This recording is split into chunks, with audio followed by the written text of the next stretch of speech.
I don't need you. You want to leave tomorrow. Leave. I know you didn't hear the other part of his question. I didn't say I didn't need you. I want you here. I spent months looking for someone to sit in that chair. Maybe a years. Right. You're the guy. That's your job. Right. But Howard, you didn't hear the other part of his question. He's also afraid if he leaves, he'll lose your friendship. No, you never lose my friendship. It's important to me. You do your thing. You do what's best for Artie. See, I think he's looking for not just for the answer of go do what you got to do. I think he's looking for your blessing, which is blessing different. to do what? But it's different. I know you're not going to have my blessing because, quite frankly, if you asked my opinion, You want me here. no, it's not. I want you here. I can't believe that movie Right. is a better opportunity for you than to be here. F the movie. I'm talking about, like, obviously, my best roll of the dice in this business, like, looking the way I look. Why are you fixated on this? Let's say a big sitcom comes up. Right. Okay. Leave and go do it. Great opportunity. And I will try to do what I can, and I have to do what's best for this show. Right. You understand that? Of course I understand. Right. If you leave to go do a sitcom, that's it. I got to go find someone else. Of course. So you don't mind me sort of asking for a short-term commitment at satellite radio? I've already. I thought you were already past that. I'm not. Oh, you're not? I'm not. I heard you were. No, I'm not. It's not. Nothing is resolved. I heard it was resolved. All right. Well, that's not. What I heard. Someone called me up and said Artie doesn't want a 5-year deal. Blah blah blah. I said it's okay with me. It really is. Yeah. Because that was never relayed to me. There's a lack of communication. I said Artie's deal with me has always been he can leave whenever he wants. More important, right? But the satellite's a different issue. It's a big undertaking you got going on over there, and I get it. Satellite is saying if we're paying Artie money, and they feel it's a good amount of money, and if you feel it's a good amount of money, but let me just say something to you. They want a year commitment, but I personally I don't care. Without getting into figures and not sounding like a jerk, I made more on the Norm Show than what they're offering me. So you're in radio now. Welcome to the nightmare. But what I'm saying is, what I'm saying is this: your deal can be you can leave tomorrow, and that can always be your deal. That can be your deal, and your manager should know it. Your agent should know it. Right.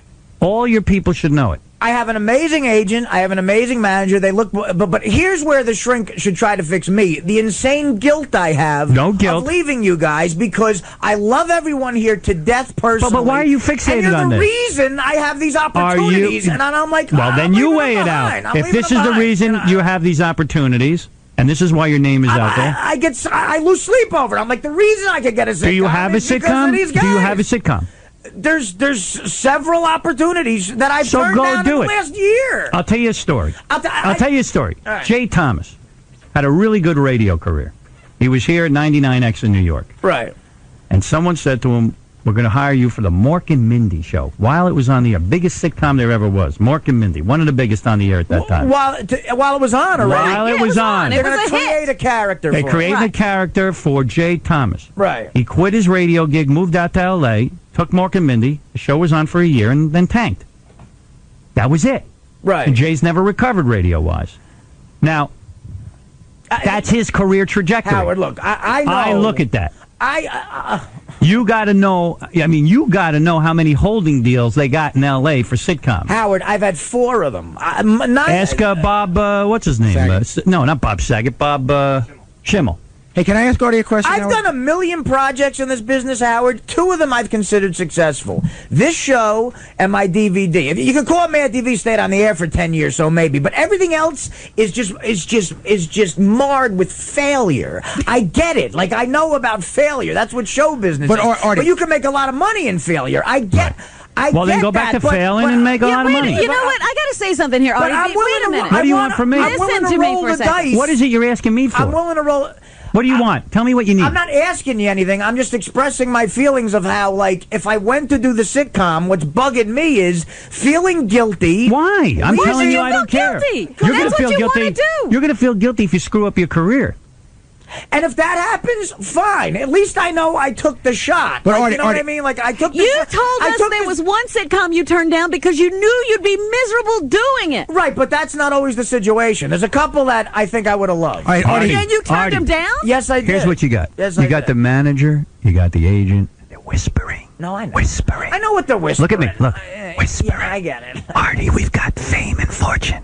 Your own thing. It's here. It's right It's gonna happen.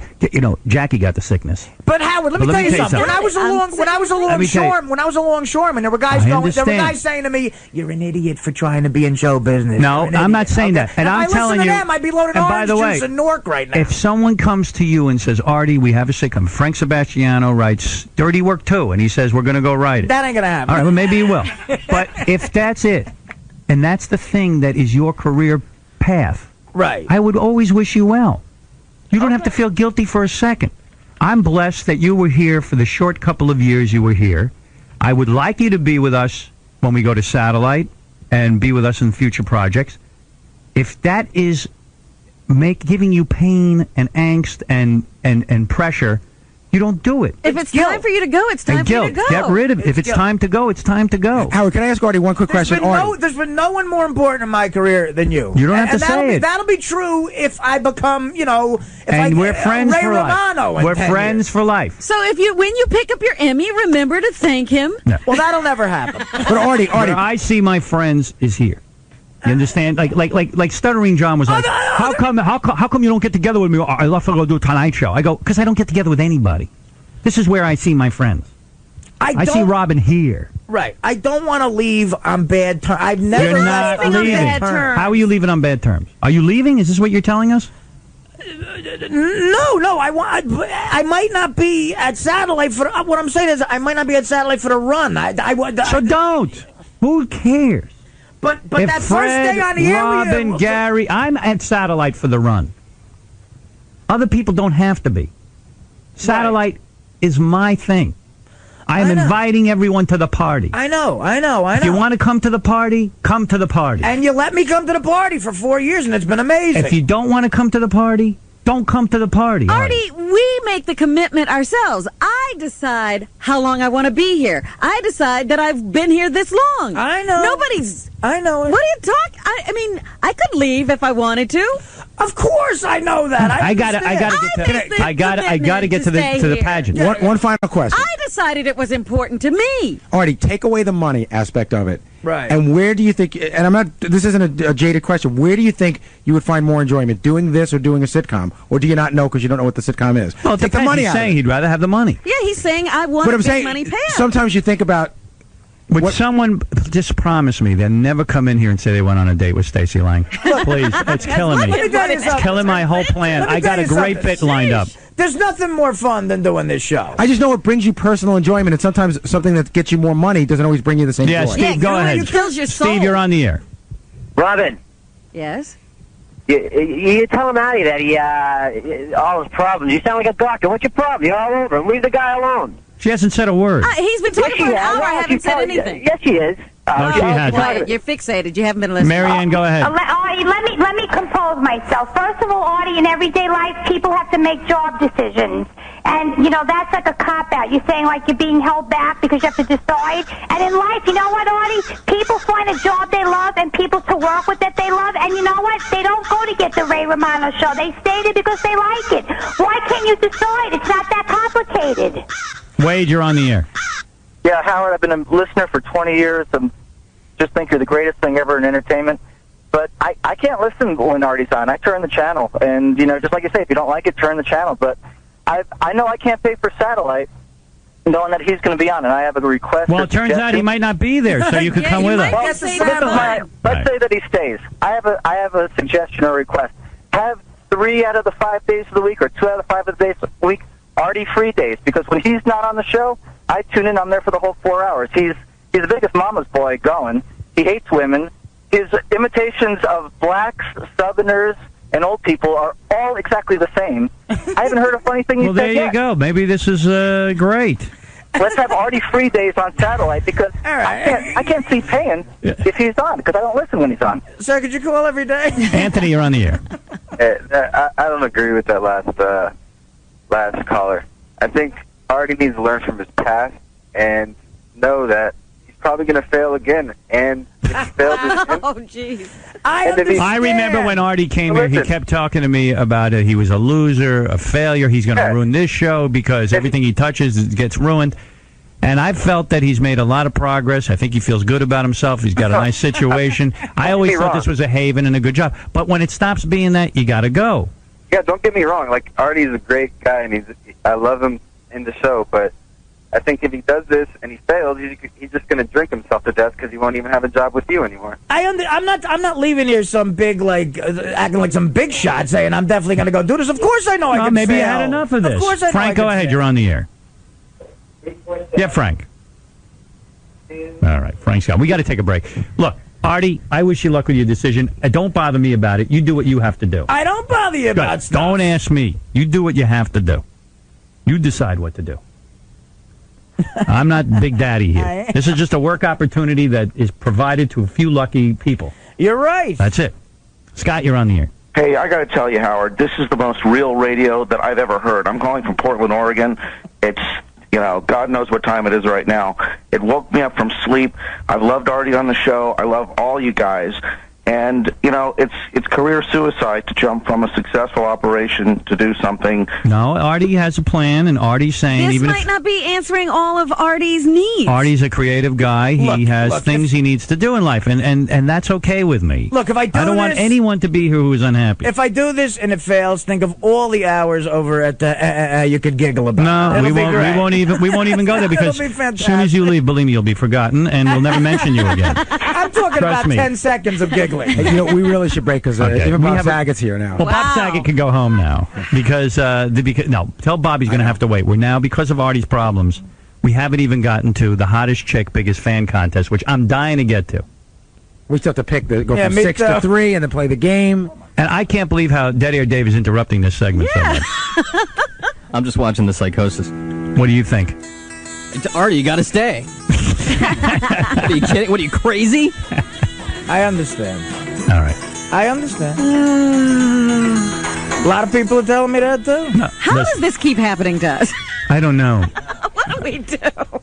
The difference is I don't have hatred or bitterness towards anyone. We don't have that toward you. I know that, too. Who left that has bitterness and hatred? Jackie? I don't know. I mean, Jackie had a real mental problem. I can't speak for Jackie. I have no idea. Right. Okay. Look, you sit down and calm down.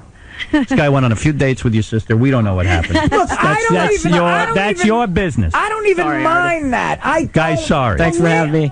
Boxing match. Believe me, I don't mind that. You're great for the show, Artie. You're the best thing that's happened. Thank you. That's right. Absolutely, Artie. All right. Sit down, you baby gorilla.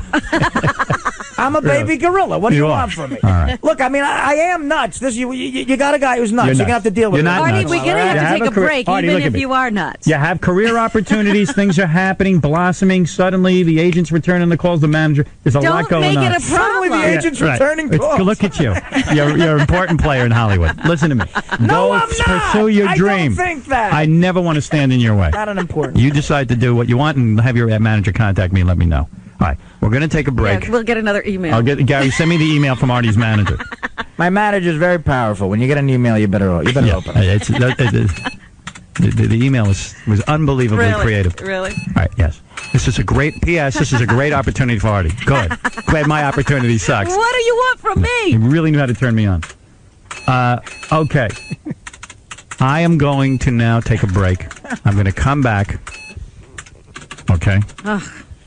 Yes, let's regroup. I want to know why that guy was listening. Yeah, call in if he doesn't listen when I'm on. The only thing more comfortable than being in this room on the air would be being in this room off the air. Yeah. Go shave for your movie. It's time for your shave. Oh, well, that's great. Now I got to shave in the K-Rock shave bathroom. for your movie. Cut his nose off. Try not to catch herpes. Yeah. I got to go shave around the pubic hair that's on the knob of the sink. And please tell your manager to write me. Dear Howard, great news. We got Artie a job other than yours, and it's a really great job. Right. Yes. So we don't need you. This is a real opportunity. You see what you need do? a manager. You need a manager. That's not you what need a it manager. Said. That's not what it to said. smooth things over for your manager. All right. What did it say? No, it just said this is a great opportunity for Artie. I go, oh, good. So there's a possibility that something may come up. It was sort of like a preliminary, like we want to let you guys in the loop. Yes, thank you. Right? I'll stand by and wait for the next communication. So you're in the loop. Now I'm in the loop. It's an exciting loop. It's an evil yes, loop. Tom. Can we please take this break? Tom, So I'm trying to work toward a break. I think you can hear that in my voice, okay? Okay? Artie went out for those of you who missed this, and this will all be documented on E! But this is some of the highlights. Artie went out with these gay guys. He was very uptight, obviously. He's very homophobic, I think. I don't think that's true at all. Let's listen to the tape. And became quite uncomfortable. They took him out to spa. Artie became very agitated, felt bad about looking at his body. They gave him like a clay bath. A mud wrap, and Artie had to take off his clothes, and Artie felt gross. It looked terrible. So then they took Artie out to lunch, and Artie started drinking Jack Daniels heavily. Pounding them Because of how he felt about himself. He got loaded. He was buzzed, and then they took him shopping, and he demanded more alcohol. He wanted a whole bottle of Jack Daniels. Here's a little clip of Artie begging Doug Goodstein to get him a bottle. Doug, what happened to the booze? I thought you wanted to have a good shot of this will make for a way better show. What do you ask me? What do you want? Jack Daniels. And ice, whatever. Glass and some I want Jack Daniels. Carrot Top, what are you doing here? You know, Artie, you shouldn't be laughing at Nick Nolte. No, I was just about to say that I'm a younger version of him. Yeah. Jack Daniels. Whatever. You know what? He was hanging around with so many gay guys. He started to sound gay. No, I started to get a gay after. I know you did. Whatever. Well, you see what happens? Like, that's a perfect example. You start drinking, you're having a good time, and then a guy comes in and goes, ooh, Carrot Top. What are you doing here? So they gave in, got Artie his Jack Daniels, like all enablers. The E! Network gave in. Well, they had to get through this afternoon. Yeah, it was tough to get Doug to get me Jack Daniels. And Artie explains that, you know, when he drinks, he can't stop. Right. So but he doesn't have a problem. He just, once he starts, he doesn't want to lose his buzz. That's right. He just should never start. Yeah. Because you were feeling pretty good right there, but it wasn't enough. Yeah, you can tell he's obviously drunk, but he doesn't want to not be drunk. So he gets so loaded that he becomes belligerent and starts screaming at the gay guys. And at first they're kind of laughing about it, but then it gets uncomfortable. Let's do some fashion, shall we? Okay. Speaking of gay guys, let's Okay. All right. Woo! Come over here. Let's try some stuff on. Which one of you gay guys wants to Which one doesn't? I got enough liquor in me to a gay guy. Oh, boy. None of these gay guys have the balls to me, and I guarantee it. You know what, Artie? I think you wanted those guys to do you. Well, you were really gaying it up. I think I sound the direct opposite of homophobic. Artie. Yeah, but I don't know. I sound but you're insulting them. Don't try to put a good face on this. Listen, if you watch this tape, they're having a great... If you call... No, you want to know something seriously? What? Well, hold on, I'll tell you in a minute. Let's finish this little tape. All right, let's go. We'll see you in 10 minutes. Okay. 70's drunk. Yeah. We'll be right back. All right. How about queer-eye straight guy? Yeah, they don't have the balls for that, Bravo, do they? I'm an ugly straight guy, but they won't me. They'll No. Some Ben Affleck looking. Who wants to a real guy? Right here. We're taking numbers. Ooh. Who's next? I'll make a list. Okay. I'll put this on and any bag in here right now. Hey, you need more Jack or something over here? Get me some more Jack and I'll any fruit in this place. I'll put this on. You can pretend I married you, you We'll have a little house on the prairie wedding. It'll be fantastic. This is for me. Cut out a hole for my ass and me. Oh, boy. There's a treat. Okay. So anyway, Artie's impression is they're having a good time with Oh, yes, he's funny as hell. The two gay dudes are pulling people aside going, look, we want out of this. We don't want to do it. I mean, they were going insane from Artie. I kind of really, lost my, mood to, be here right now. Yeah. Because, it was fun for a while, but it's not fun anymore. I know. I'm not laughing at you. No, I know. I'm just saying I can't do what I do, which is stress people. It's really fun. I'm sure they have a really funny tape, and I'll look like an idiot. But they were going insane to him. Yeah. In fact, one of the guys who was with him never got over it. No. He put the best face on it, but he never got over it. Well, I'm sorry about that, because the rest of the day, if you watch the rest of the day, they love me. Make you want to hurt him. You say he's a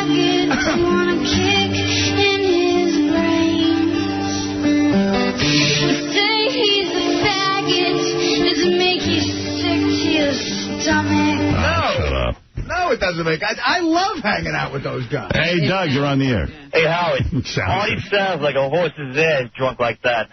Oh, Artie can get hammered, man. Artie can just get loaded. You know, I also think he really does want to get plowed by one of those guys. Oh, yeah, me too. I mean, he's screaming for it. You know, it sounds like Artie, if he was a good-looking guy, he'd just be gay. I sound like a fun-loving guy. The only reason he's straight is he's not good-looking enough to be gay. Gay rape.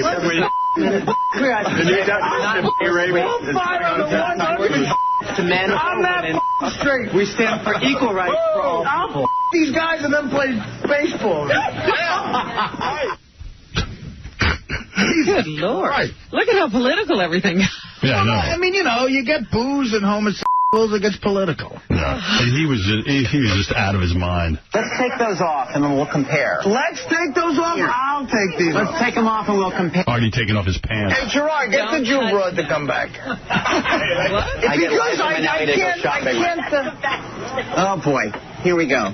Wow. Is that a mic in your pocket? You're just happy to see me? Both. Now, what? Go get the Jew broad over here. Yeah, what the hell? I told you he's every minority's nightmare. And these gay dudes brought them to all the stores that they shop in regularly. They're friends there. Look, I get a little drunk, and I'm a fun-loving guy. Everybody... I'm going to show you a little trick. You can normally tell if pants are going to fit you. Speaking You of... can wrap them around your neck. Speaking of little tricks, where's that midget I Jay's out. Jay, he wants you. Where's the, Here, hold where's on. the Jew broad? Hold on. There we go. Wow, you look cuter already. Yeah. Look at you. Who wants to me? Now. Here he's back again. Everybody just becomes their ethnicity to him. Okay, here, Huff. Let's roll this up. Now, what we could do is we can just cut these off. Oh, here comes Kerry. Oh. Where's my Jack Daniels? Mr. Romance. Thank you, buddy. Where's my Jack Daniels? Is this really Jack Daniels? Don't f*** with me, Gerard. Come on. You know Jack Daniels by now. Not enough. He's his favorite designer. How's that? What'd you mix this? And you're at this point drinking alone, right, Artie? I mean, no one's drinking with you. I doubt any... Can I say it now that I'm sober? No, it's no fun when you're sober. Sorry. Really am. The apology shouldn't include the word faggot. Yeah, you're right. I mean, it was... And Jew broad. Yeah, that was bad. It was all very bad. Yeah. I'm a bad boy. But I love everybody. I think that's what that tape proved. We can tell. This is like a Don Rickles closer. I love hanging out with everybody. I kid because I love. I tease because I love. They call me their favorite straight guy ever, by the way. That's on tape. I swear it's on tape. They were trying to shut you up. Before I got drunk, they said. When we were at the spa, I took all my clothes off, and I got so depressed at how grotesque my body is that it reminded me that I'll never look like, like a good-looking guy. And I got so depressed that I started drinking. I drink when I'm depressed, and I got so drunk that I lashed out against gay people. And I just want to say that I love gay people. It's just the liquor talk. It's the liquor talk. All drunken guys all sound like that. Voice starts Like a to go pirate. there, yeah. It's the liquor talk. Against gay people, or black people, or Hispanic people. I would never lash out against Eskimos or Canadian people. I would never lash out against Jewish people or Indians, American Indians. I wouldn't even lash out against the Dot-Head Indians because I love maybe Arabs because of the terrorism stuff. But that's the only group I'd lash out against is the Arabs because of the crazy terrorism that we've been going through. 9/11 is an example. I'm sorry. 9/11 is an example. They got to go take it for a haircut. Did the makeover go as you expected? I'm telling you, the makeover went... I'll tell you what. It went as... I'll tell you what. Oh, Jesus. Right? You're close to Jeff the Drunk there. Tell you what. I'll tell you what. The makeover went as good as it could, guys. Exactly as I've always envisioned me drinking with 5 gay guys. I got drunk and yelled anti-gay stuff. But I would never do that sober because that's not how I am. I love the gay community. I love the gay community. I love the gay community. I'd like to apologize to the fags. Jesus. Nick Nolte, good morning. Good to have you here. Good morning. Yeah. That's Artie. How many years? 2 years away. He's almost there. It has been, on a personal level, a bit of a tough year. I ended up with my most famous mugshot. It was a mugshot. Yeah, I'm surprised the fans don't have a hold of it to sign. Nobody's asked you to autograph that one yet? I don't know why. I particularly think it's my best mugshot and probably my best acting. Which way is your home, Mr. Nolte? It's either that way or that way. Would you step out of the car? You make light of it this morning. She's fun. Oh, boy. Why is the fire extinguisher frowning at me? I want to shoot the sun. Love everything about the gay community. I love the show, Friends. He's 2 years away. Oh, a lot of those actors are gay that are on that show. I love the show City, which is written by a lot of really sucking fags. I love the show. It's lifelong. So it's a matter of balance and control. And sometimes you just... Is that any kind of a wake-up call? There's absolutely no way to defend that. I can't even think of an argument. Jerry, what's up? Hey, Artie. Yeah, man. When you were in Vegas, was that a male prostitute or a female prostitute? Drunk bastard. It was a chick. It was a chick. Sure. Steve, you're on the air. That's going to air on E soon. I can't wait. Steve, go ahead. How you doing, Howard? Hey, I just want to say, first off, you guys have a great show, man. I've loved you ever since day one. Two, that thing with Kate Hudson yesterday was hysterical. Funniest thing I've ever heard. The Real American... A-hole, yeah. Real American A-hole. That was classic. Oh, good, thank you. My question is to Artie. Artie, how many drinks did you have, dude? You sounded wasted. That's a good question. Really, what did you drink? I don't really know. But at lunch, when you were already drunk, how many did you have? I probably had 3 at lunch. But they were tall, you know. They were tall drinks. And we went to some joint Beppe, which was amazing, by the way. And did you have a whole bottle at the showroom there? They had a bottle at this place. This clothing, I forget the name. And you were just drinking heavily, just getting wasted. Yeah. Good for you. Thanks, bud. Now, were you drinking straight from the bottle, or did you use a glass? No, I used the glass, Ron. What do you think you're talking to? Some sort of neophyte? Artie's Makeover air on Monday. Oh, good. That's Monday on E. And tonight is JD's Makeover with Beth O. Yeah, that one a little better. Yeah. It'd be funny if Jay Leno's makeover went like mine. Yeah. It'll never be interesting. Just be, I can wear some of this stuff. It is a little bit gay, but I like everyone. I like you guys. I'm not going to let any reality get into this. I ain't going to say anything real.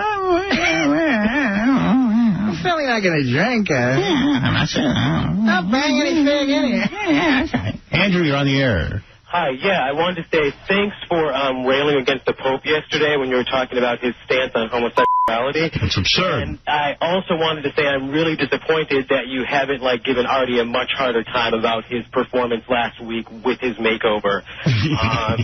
I think you should fire him, and I think he is a total homophobe. He says fag, fruit, and gay guy at least 3 times a day. But that's a term of affection, dude. Oh, it's a term of affection. And one other thing, Artie, you really don't need to worry about being homophobic. It always seems like the fattest, ugliest guys are homophobes, and there is no way in hell anyone would ever go after him. Ooh. That hurt. You're saying everything that I realize. Well, he knows it. But there's no excuse. I think you totally promote all of the attitudes that Howard is against. Well, there it is. You know? There it is. You are so prejudiced and so disgusting, and it's one of the reasons why I've stopped listening to the show. Oh. Wow. Because of Artie? Yeah. All right, Artie, you're fired. No, it's really disappointing because, okay, look, I'm gay. I started listening to the show about 3 years ago because I hated, I just believed everything I always heard about you. So I didn't listen. I started to listen. I thought it was really funny, but I can't take Artie anymore. All right, well. I'm sorry to hear that. Artie, you've cost me a listener now. I'll go get drunk with you, man.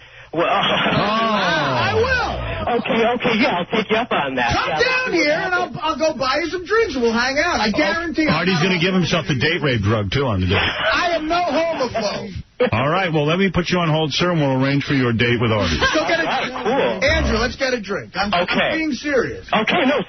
All right, I put you on hold. Oh. No, I did. I put him on hold. I put him back on hold. If he's there, hold on, and we'll arrange for that date.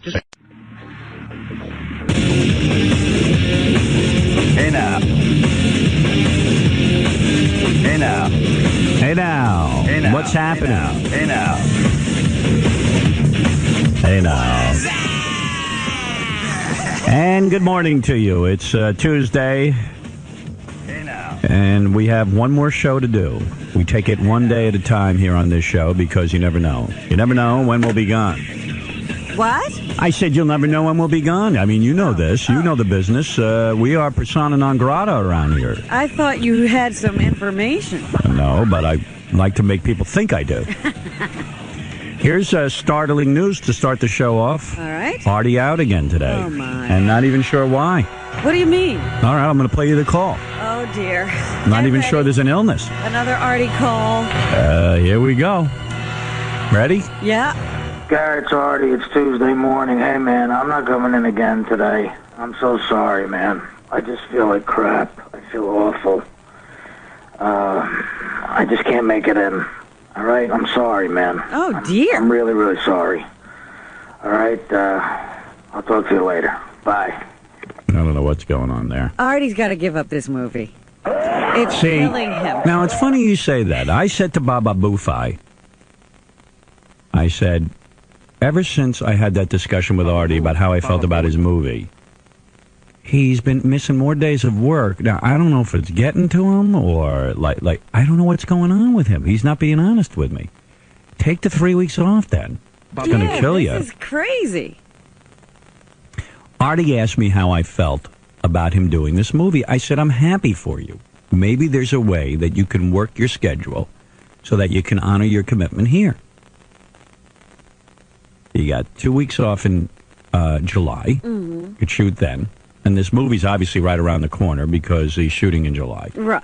You got 2 weeks in July. You got a week in August. I said, that's 3 weeks. You need 6 weeks to do it or 5 weeks to do it. I said, if you got 2 more weeks, so you go in after the show. You can leave here 9:30 and leave. Yeah, you do the heavy lifting when you're off, and then, they leave the cleanup work for the 2 weeks that you're working and doing the show. And then he said to me in that conversation, man, I don't think, I could do that. There's a budget. And I said, well, you asked my opinion. I'm telling you, you're an important part of the show, and I'd love to see you try to honor both commitments. I mean, I've done it. I've been in a movie. I shot for 4 months. And I know it's not easy, but you talk about... You were there every day. Yeah. He goes, well, the budget and this and that. I go, well, listen, you asked me how I felt. I'd love for you to be here, if you can honor that commitment. If not, then fine. I mean, do whatever you think is best. That was it. That was the conversation. And ever since then, he's been missing days. He's been sick. And this is after he basically had no... days of missing work. Yeah, he was one of these guys, he'd be in here no matter what. Right. Yeah. I don't know. And this time he didn't even say he was sick. He just said he felt like crap, which makes me believe that he's worrying himself to death. Yeah, I mean, Jesus Christ. It's a small little movie. It's going to be fun for him to do, and then it'll be over. Hey, Eric. Hey, Howard. I used to do oxys, man. I tell you. They used to give me, I used to throw up. I used to have diarrhea bad. Sounds like it might be that, man. Well, I don't know. I don't know. Seriously, I don't know. It always starts the moment Artie well, I mean, it's true. I mean, even my mind goes to that. But I'm hoping not. Yeah, I'm on treatment. I'm on treatment right now for it. And it's a bad thing, man. That's like the first symptom when you don't have it. Diarrhea? Yeah, diarrhea, and you vomit big time. Ew. When you detox from them. Well, I don't know what's going on. What do you think's going on, Fred? I would agree with you. That was my first thought last time. And then he came in and he gave a compelling thing. No, it's not the movie. It's not this. It's not that. But now, with this message, I'm going back to my original thought. Gary says to me, Baba Booey says to me, it's not that. But not that he knows. But Oh, he feels. he thinks it's something else. But I mean, Robin brings up a good point. The guy was here for 4 years, hasn't missed a day. Right. He would get drunk on the air, be wheeled down the hall in Vegas, And he'd still show up for make the it. broadcast. Yeah. The next day. Gary, what did Something's not quite right. What did you say Artie said to you about going off into the sunset or something? What did he say to you? He said this on the air last week. What did he say? He said that if I fall off the wagon or if I go nuts or whatever, he goes, it won't be a big deal. You'll just never see me again. He goes, I just go underground and you'll never hear from me again. And so what are you saying? Well, I keep hearing from him. Oh, so it's all right with that. Yeah, he said like, I'll unplug my phone and you'll just never know. Oh, wonderful. That's nice. I hope that's not the case. Well, Gary seems to think not because he's staying in touch. I don't know. I'm sure I already said it, but like, there's not even an illness in this one. Right. And the guys in the office were saying, it seems like every time Artie makes one of these calls, it seems a little bit easier for him. Yeah. That's true too. I'm getting that. The other thing is he just keeps apologizing nonstop. I don't know how many apologies where he said, I'm sorry in there. It was like, I'm sorry. But the first call, he was like tortured. That one is just like, oh, this again. Yeah. Mike, hi, you're on the air. Hey, Howard, I remember when Artie first started, you told him he could take time off to do other projects and do the show. Yeah, and by the way, that still stands. I even said to him, Artie, I never held you to any kind of schedule. If you have to go off and do some things, I understand. I said, but... And he has done that from time to time. Right, but I said, you're talking about 3 weeks of time, and if you're shooting in New York, is there a way you can do both? That's all I said. I said, and if you need to go do the 3 weeks, then do it. But if you're asking my opinion, I think maybe you could work a schedule where you do both. Because you become an important part of the show. We made a commitment to you. He's coming over to Satellite with us. I mean, Artie's part of the family. Artie's our guy. Is there something with that seat? I don't know. That always makes a problem. People go nuts. But, I mean, he might genuinely just be ill. Sometimes But again, I told you, a guy of his age who's this ill, it should be, like terminal. Yeah. There's it no might be. such thing. He might be dying. I don't. He's testing you.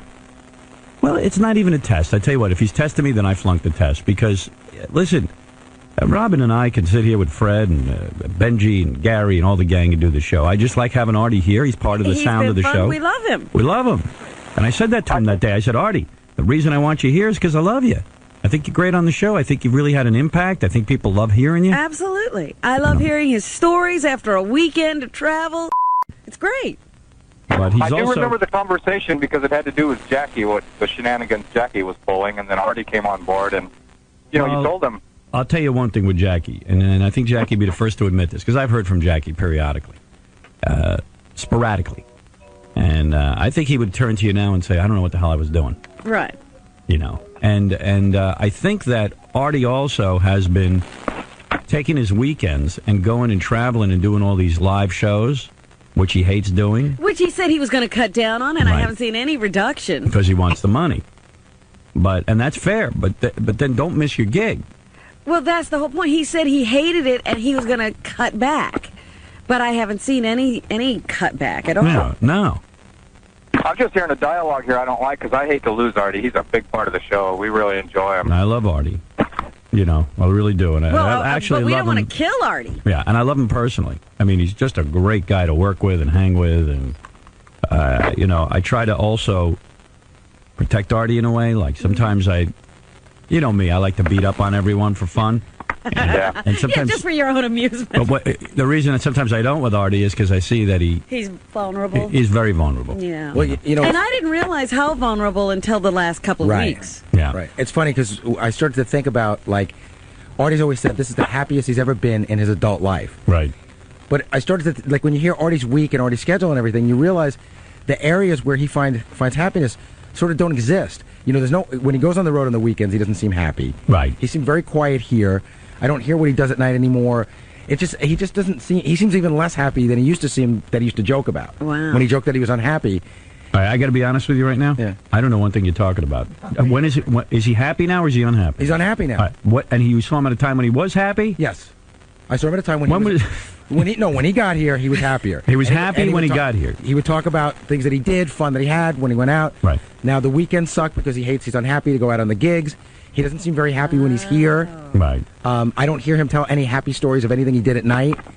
It just doesn't seem to be any happiness anymore. I mean, maybe this is nuts, but maybe it's because the Yankees are slumping.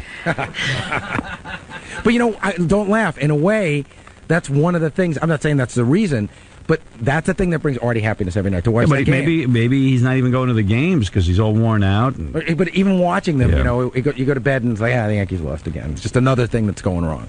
Are you saying his professional life is annoying and his personal life is a 2? I'm saying that professional and personal are a 2. A 2.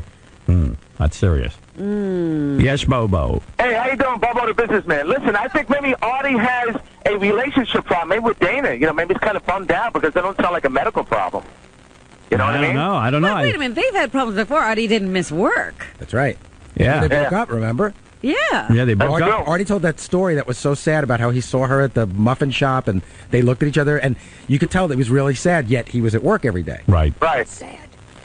But listen, Joan Rivers wants to say something. Hey, listen, Fred, I'll see you at the Funky Fish on the June 25th. Make sure the fans are out there for King Norris. You got it, man. Thanks. Bobo's going to be there, Fred. With his hair. Bring all your friends. Bring your hair, Bobo. He's got a new look. He shaved off his mustache. You're kidding. He still looks like the same bald guy with a robe. Does he go to all your gigs?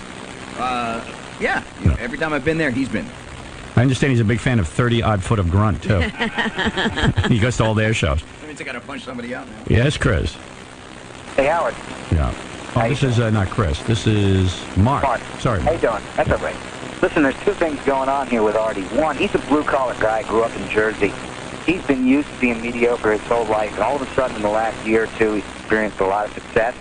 And he can't handle this. He's getting a good-looking girl. He's getting the money. He's getting the fame.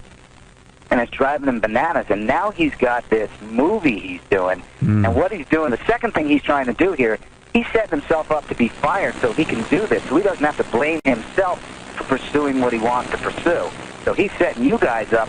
Geez, I missed too much work. I was sick. They couldn't hold on to me. They had to let me go. Everything's okay. It's his way of rationalizing it. He's trying to destroy himself, man. He's used to mediocrity, and this fame is killing him. Well, that's kind of where my theory is at, that there's a lot of pressure here for some reason. I mean, it doesn't seem like a lot of pressure to us, but it might be a lot of pressure to him. What if he's a blue-collar guy. He's used to that kind of lifestyle. And I'm a blue-collar guy, too, honestly. I mean, seriously, Who's not blue here? Yeah, we're all blue. We're about as blue as it gets. Now, you've had 20 years to get used to it. This has hit him overnight almost, and, it's brought him from stand-up comic drinking on a stage with nobody, coming or, shows half filled to being sold out. But come on, Artie's had his share of success. He did Mad TV for 2 seasons, although he did self-destruct there. And he did. Not a good example. He was on the Norm Show, and he's done some film work. I mean, it's not like the guy, was some loser. Right. No, not at all. But it's like you said. There's been moments of success, and then come back, and moments of success and coming back, and now he's got a whole bunch of things going for him, and I think it's overwhelming him to the point where it's killing him inside. Yeah. All right. Well. I don't know. This is all theorize all day. Yeah. Just a theory. All right, I'm with you. I hear what you're saying. Bobby, go ahead. Yeah, Howard. Yeah. It's basically what the guy's saying, the last caller. Artie's trying to quit. He's a nice guy, and he knows you guys are nice people, and I don't think so. He don't know how to tell you. I'm telling you. He's the type of guy. Just quit. He doesn't have to try. No, he feels bad. All he's got to do He's is... a good-hearted guy. He feels bad. All he'd have to do is say to me, hey, Howard, it's not for me anymore. I want to go off and do you've been so good to him, he don't know how to tell you guys. I'm telling you. He said a few months ago on the air, he said he's got enough money to be comfortable the rest of his life. No, he doesn't. Never said that. I know, I'm sure he doesn't. No one ever does. But, no, but I'm telling you he doesn't. And he probably can't get up early in the morning. He don't like it. And he got up early for a very long time. And I got to tell you something. Artie's happy because he doesn't want to go live in Hollywood. Right. He wants to live in Jersey. Yeah. This is the perfect gig for that. We're signing up for another 5 years over on satellite. He wants to be near his mom and his sister and Dana. So it's kind of the best of all worlds. He's got a high-profile job that pays well. He's got opportunities up the wazoo for stand-up and for movies. Well, I'm sure he's the type of guy who gets a little money in his pocket, and he probably lives off that for a while, then he looks for something else. Maybe. He don't seem like the type... I'm telling you, I don't think he can handle getting up early in the morning all the time. It's probably catching up to him. And you know him, he likes to drink, so... It could be that it's catching up to him, but I don't know. I hate to see him leave, but I think that's where it's coming to. I really do. Hey, what if he's actually just sick? Hey, if he dies... That's impossible. No, but won't we feel foolish? Like, imagine if we find out that he's getting an appendectomy today. Won't we feel like tools? Yeah. He might really be sick. Right. I want to see the scar. I hadn't considered that theory. Right. I don't think so. I got a I'm sorry. operation. I'll be in tomorrow. Let me hear the message again. Garrett, it's Artie. It's Tuesday morning. Hey, man, I'm not coming in again today. I'm so sorry, man. I just feel like crap. I feel awful. I just can't make it in. All right? I'm sorry, man. I'm really, really sorry. All right? I'll talk to you later. Bye. What time did he leave the call?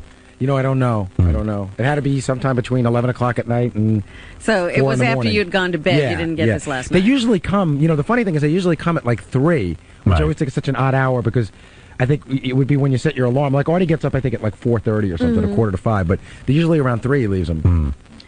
That's because he's been up throwing up all night. Right. Zolar, you're on the air. Yeah, Howard, let me just change my phone here. I want to come running down to the studio next time you announce he's off the air, and I want to sit in his seat. Is that okay with you? You want to replace Artie? Yeah, from now on. Every time he calls in sick, Zolar comes down right away. I leave I my don't know job. Zolar. Why should we be punished? Yeah, Come why on. should the audience be punished just Do me a because? favor. I'm always doing stuff for the show. I know, you're a good guy, Zolar, but it might not be the right sound. I'm very, very hung up on the sound of the show. Yes, Dave. Nah, how you doing, Stern? Hi. Yeah. Maybe the individual is just, relapsed. Why you're Maybe. playing that bit, why you're playing that message, I have no idea, What do you mean? Why not? Maybe you should just, throw a cart in, best of, and see what's really going on before you go through with what you're going through, I don't know what you're saying. Dave, I'm not following you at all. If you could be a little more the direct. individual just fell off the reservation, Maybe he truly relapsed. You shouldn't be speaking of it I on don't the know. air. I mean, what do I know? The guy's on the show. How can I not speak about it on the air? Just Yeah, say, that's what you need to find out, though. You shouldn't be broadcasting this to millions of people.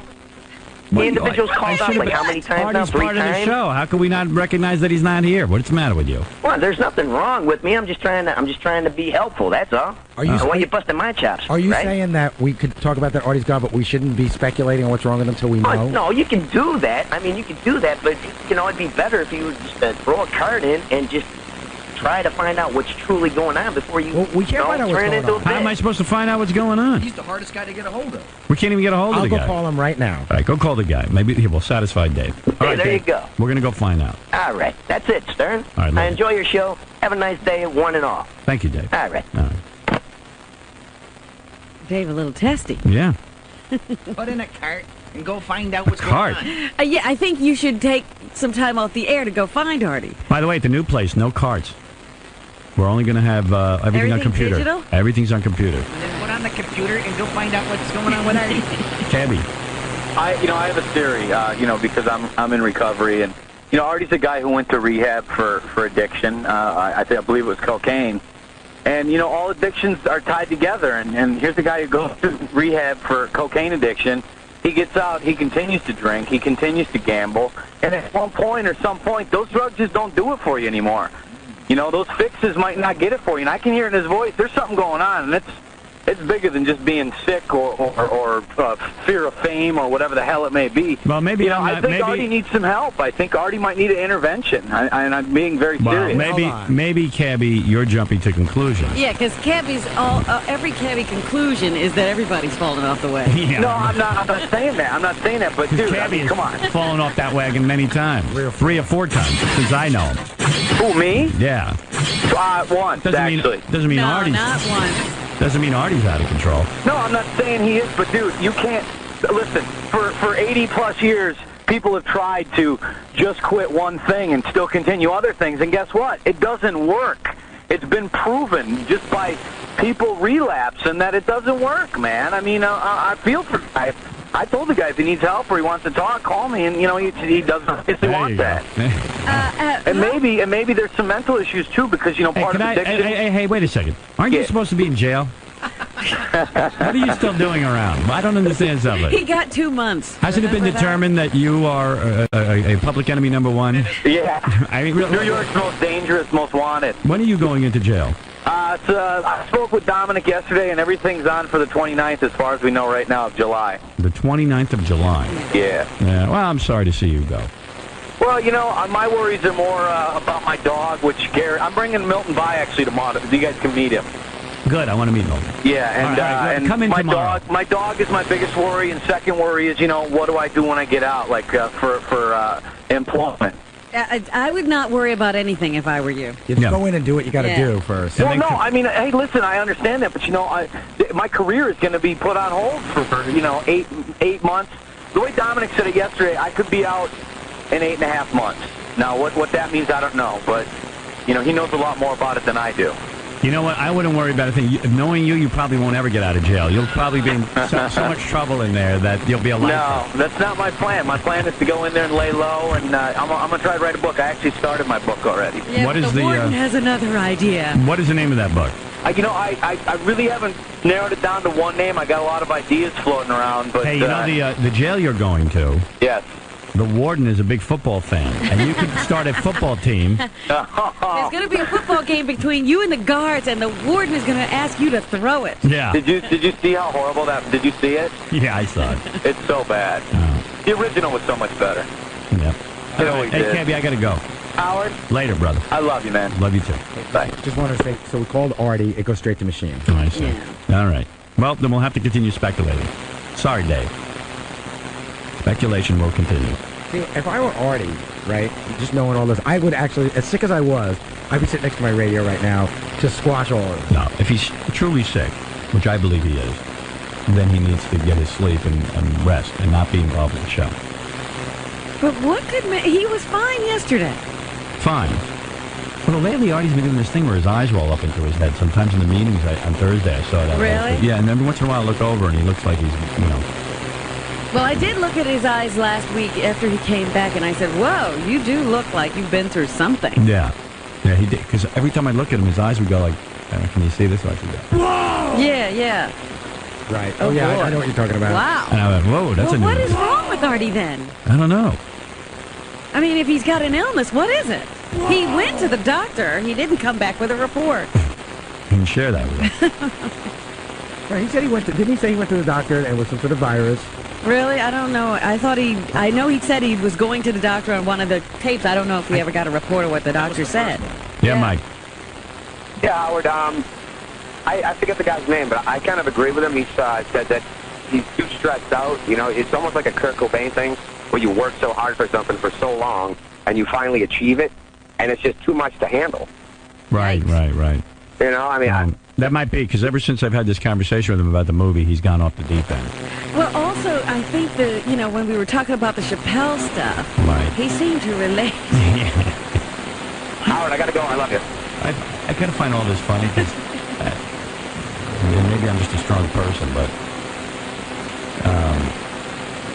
I just handle so many things in my life. Right. If he had your life, he'd have already cycled, he'd have whirled out of control long ago. Yeah, I mean, I just juggle so many things going on at once that I just wonder, it's hard for me to relate to this, but I'm going to try and put myself. See, I know that I couldn't do all those things, and I've never attempted those things. Like I couldn't have a family or any of that crap. They'd be neglected. Right. Yeah, I had it all going on, and I still do. I know. You can't get out of it once you start it. Yeah. So my choice could be to go into a mental institution and, let go of my sense of reality, or just keep this going. Yeah. So I don't even understand the option of laying down. But, the guy could just be sick. Come on. But even, all illness is stress-related. King of all blacks, you're on the air. Well, that's true. King of all blacks. Hey, Howard, I just think Artie's just tired. Like, you know what I mean? He hangs out and gets drunk and everything, and his body's just tired. You know what's really interesting about this discussion? I don't think he's on coke or nothing like that.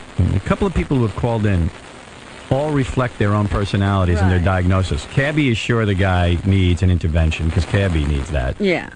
King of all blacks is one of those guys who he's a real bright guy, but took an easy kind of way out of, the job. Yeah, no stress. No stress. And he gets tired easily. I get up. It's just interesting that everybody's coming at this from their own sort of lifestyle and their own issues.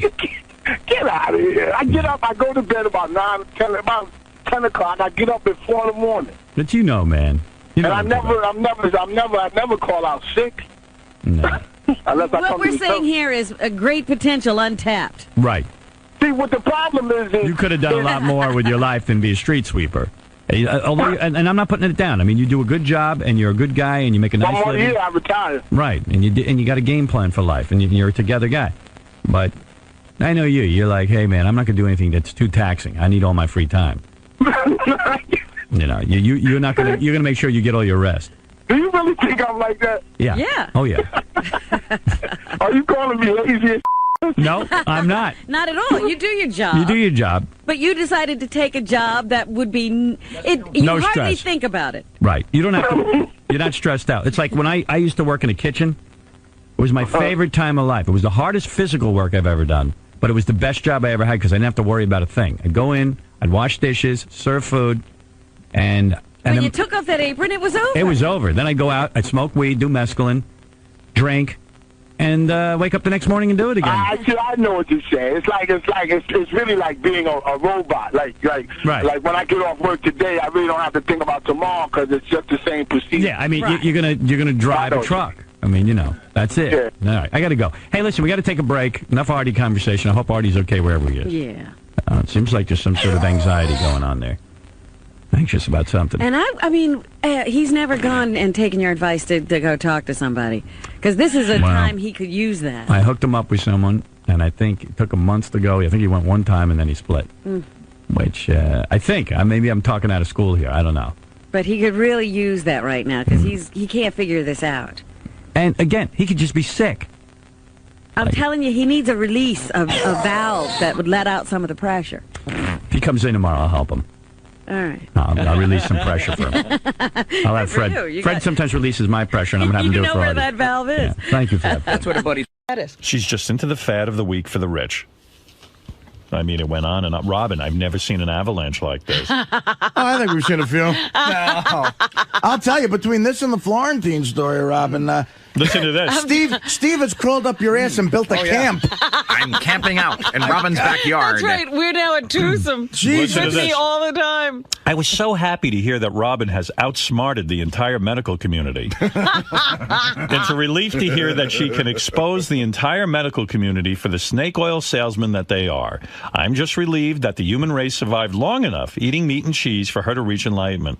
Now that she's going to live forever, can we get her on the couch with Dr. Keith Abelo so we can find out exactly how fucking nuts she is?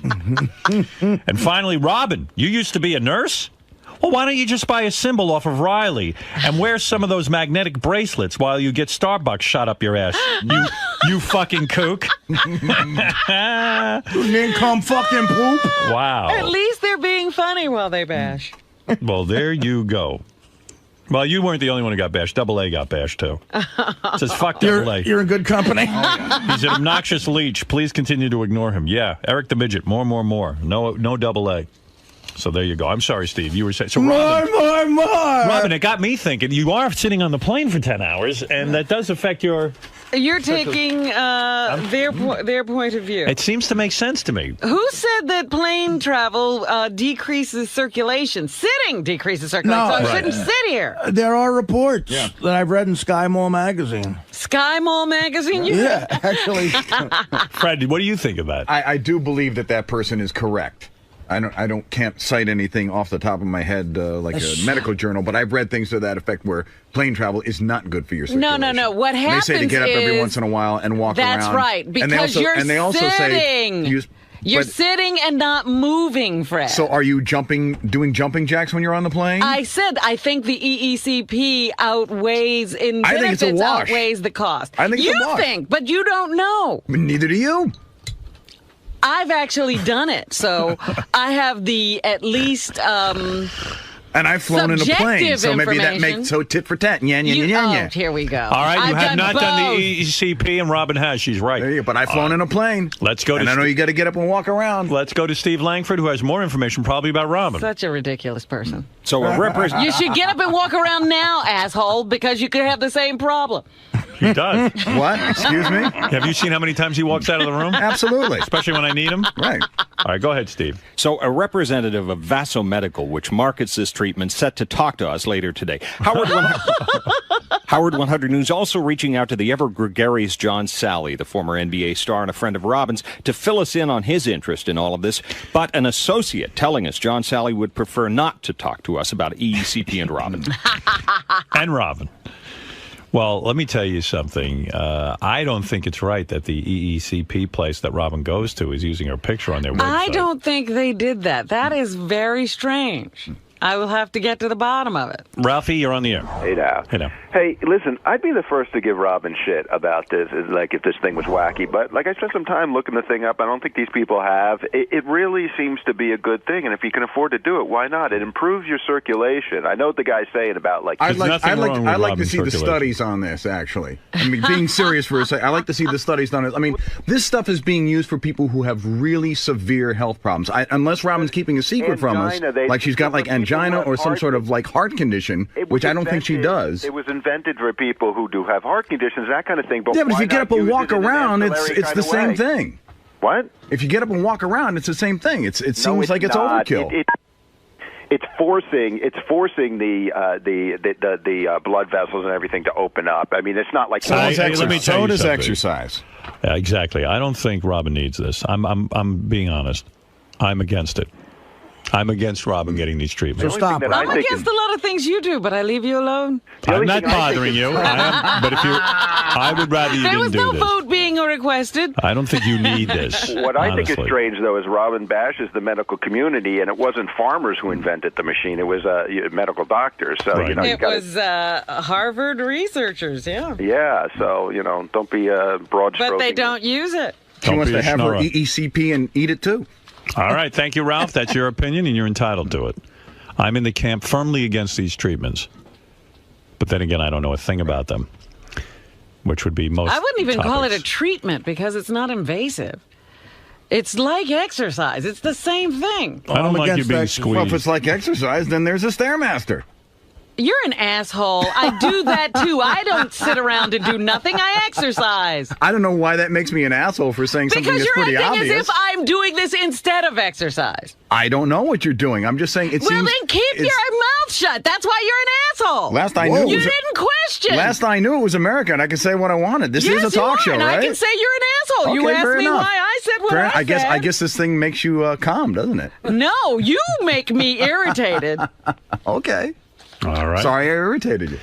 Fred only says it out of concern, Robin. No, he doesn't. He's being Oh, yeah. really silly. No, I'm not. Again, like I said, you act as if I don't exercise. I didn't say that. Yes, you did. You said exercise does the same thing as if I'm doing this instead. You're putting words in my mouth. No, that's what you said. I didn't say that. Exercise does the same thing. It's exactly that I did say. And I said I I exercise. think this thing might be, confusing your brain a little bit. Go ahead in Boston. Dave. Hey, now, it's Dump Truck. Thanks for taking my call, Howard. I was really trying all morning to get through because I'm a huge Robin fan and I love her and everything, but she was as kooky as Tom Cruise on Matt Lauer yesterday about this EECP thing. I mean, Robin's whole argument is, if it works for sick people, then how can it hurt healthy people? So are healthy people supposed to jump on dialysis machines and undergo, chemotherapy? Again, this is not an invasive procedure like a dialysis or like taking insulin. So your argument is not a good one. Your argument's not a good one, Robin. I mean, that cardiologist wasn't hostile towards you. He was just trying to explain that machinery is for people with serious That problems that you don't cardiologist fit was the criteria protecting his for. income. If people did this, he wouldn't have a job. All right. Chad, go ahead. You're on the air. Hey, now. Right. It's Chad, the cop from Westchester. Okay. Hey, Robin. Yes? Tell everybody to fuck off because whatever you're doing, I saw you on the Howard TV the other day on the wedding list, and you look gorgeous. Well, thank you. Well, no one's Whatever. debating that. No one. She looks fantastic. She's sexy. Yes, Ralph, go ahead. I'd like to take back what I said. If it's akin to light exercise, you just get off your fat ass and go No, I running. didn't say it was akin to light exercise. I said it does the same thing, absolutely, but it does it in an intense way. Why you guys say fat ass?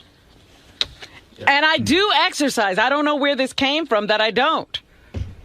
Fred started that rumor. That's how it started. I never said that. That is exactly I how never it said started. that. He never said that, though. I never said that. He was implying that all No. I do I is wasn't go and sit implying on it. this machine I wasn't instead implying that of at all. exercise. It just- You were saying it was just instead of seems- exercise, Fred. It just seems redundant. It seems nonsensical. It seems like something you don't have to do. Nobody has to do anything. Nobody even has to exercise.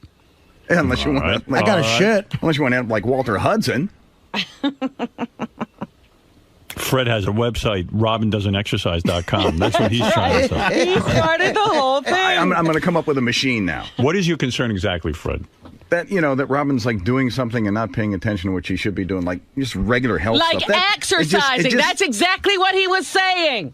I'm just saying, it just seems a little, what the guy said in that email I thought was really right, spot on. You get on an airplane. That email. No, I did not. Be honest. I swear to God.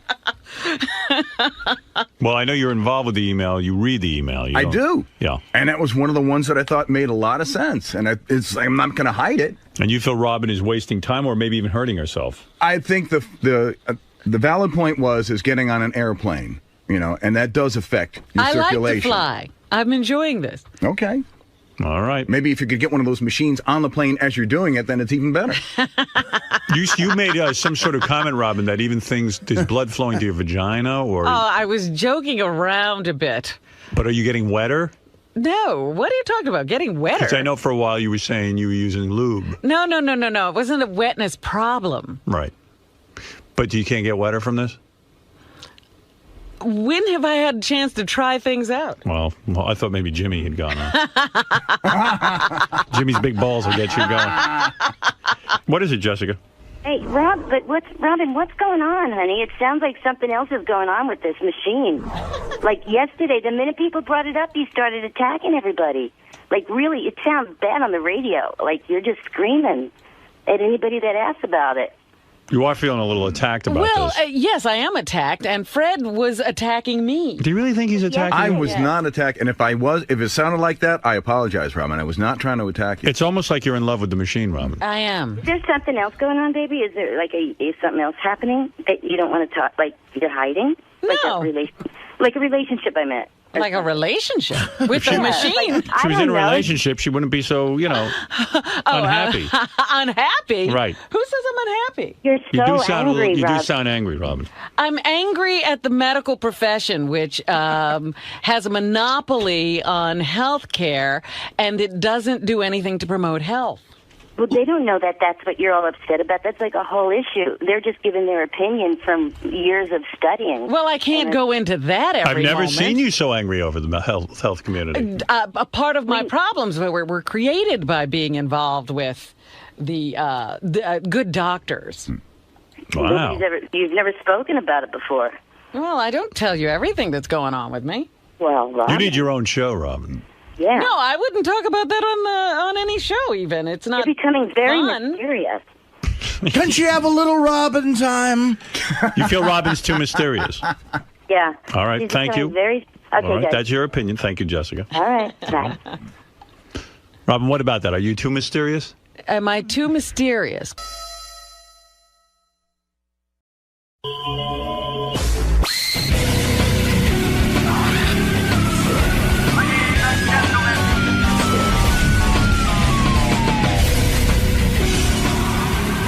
I do want to mention that I have Chevy Chase and his wife Janie on the phone. We have patched things up. We are all friends now. Right, Chevy? Hello? Chevy. Can anybody hear me? I hear you. It's Howard. How are you? How you doing? Hi, Janie. Hi. It's funny. We don't have anything to patch up. I mean, when we saw each other the other weekend, yes, we were just talking like that, and it was kind of nice. You know what? You know what was weird? Chevy and I were at a party with Janie, and when we were talking, I looked out of the corner of my eye. You know who was watching us the whole time you and I were talking? No. The creator of Saturday Night Live. The Lorne Michaels. Yeah. He had his eyes on us as if he was seeing like President Nixon meeting with Ronald Reagan, like it was two real important figures in history. He was smirking and watching. But I noticed you don't talk to Lorne Michaels. Why is that? I just didn't have much to say that night, but I do talk to Lorne. I mean, we don't have any bad things to say about each other. He's like a brother to me. I didn't know. I thought there was maybe some beef or something. I didn't know. Oh, no. And there was something else charming, I realized. When Paul McCartney, John Bon Jovi, Billy Joel, Roger Waters from Pink Floyd, when they were all up there performing together, Jimmy Buffett. Was Roger actually performing, too? When When they were all up there performing, you took out your cell phone and you said to me, damn, I can't get my cell phone to work. I want to take pictures of this. You, after all the years on Saturday Night Live, after all the years in movies and television. He's still impressed by other things. You were still moved enough to want to take pictures of this. You're not that jaded, are you? Not that jaded. I am very jaded, and by the way, those pictures stank, Howard. You know, we tried to put them up on the computer and stuff, and I really couldn't see Paul out well, and John and all of them trying to sing. But Billy was hilarious. Didn't you think it was funny when he did Elvis Presley? Yes. Nobody could see him, but he was doing Elvis. It was fun. It was really something really to see. We saw a once-in-a-lifetime event, but I would have thought Chevy would have been like, you know what, I've had every... This happens every day. I mean, the years on Saturday Night Live, the year that you did on Saturday Night Live, all the big stars used to come on. But he was not... But, you know, you get used to that stuff. I mean, Paul, we've known Paul forever, and we see him every summer. That was special. But that was very special. Combination. It was funny how they just kept coming up with a key for him, because he didn't really want to sing. Yeah. But John Bon Jovi kept saying, what do you want, G? You want E? You want F? You know, and finally they would come up with a key for him. But he did it. You know, that was a fun party. Why didn't you get up and play? You are a drummer. You even played with Steely Dan. Why did you not get up and play with this band? I'm not a professional. You know, I don't do that stuff. Do you feel intimidated in a group like that? I don't feel intimidated. I just know who's good and who isn't. Janie, you and I hadn't spoken since that terrible phone call all those years ago on the radio. But I am really charming and wonderful, am I not? Yes, I was surprised to discover that. Yes, I thought you were quite taken with me. Not only was she taken with you, but I'm getting jealous. Yes, I think Janie wants me. Uh-oh. Yes. She wants you deeply. There'll be another feud now. That would be really ironic. After all these years, I ended up sleeping with Janie, and Chevy got jealous. That would be really, really good. Now, I want to tell you something, Janie, and this is a tough question. But what is it you like about me best now that you know me?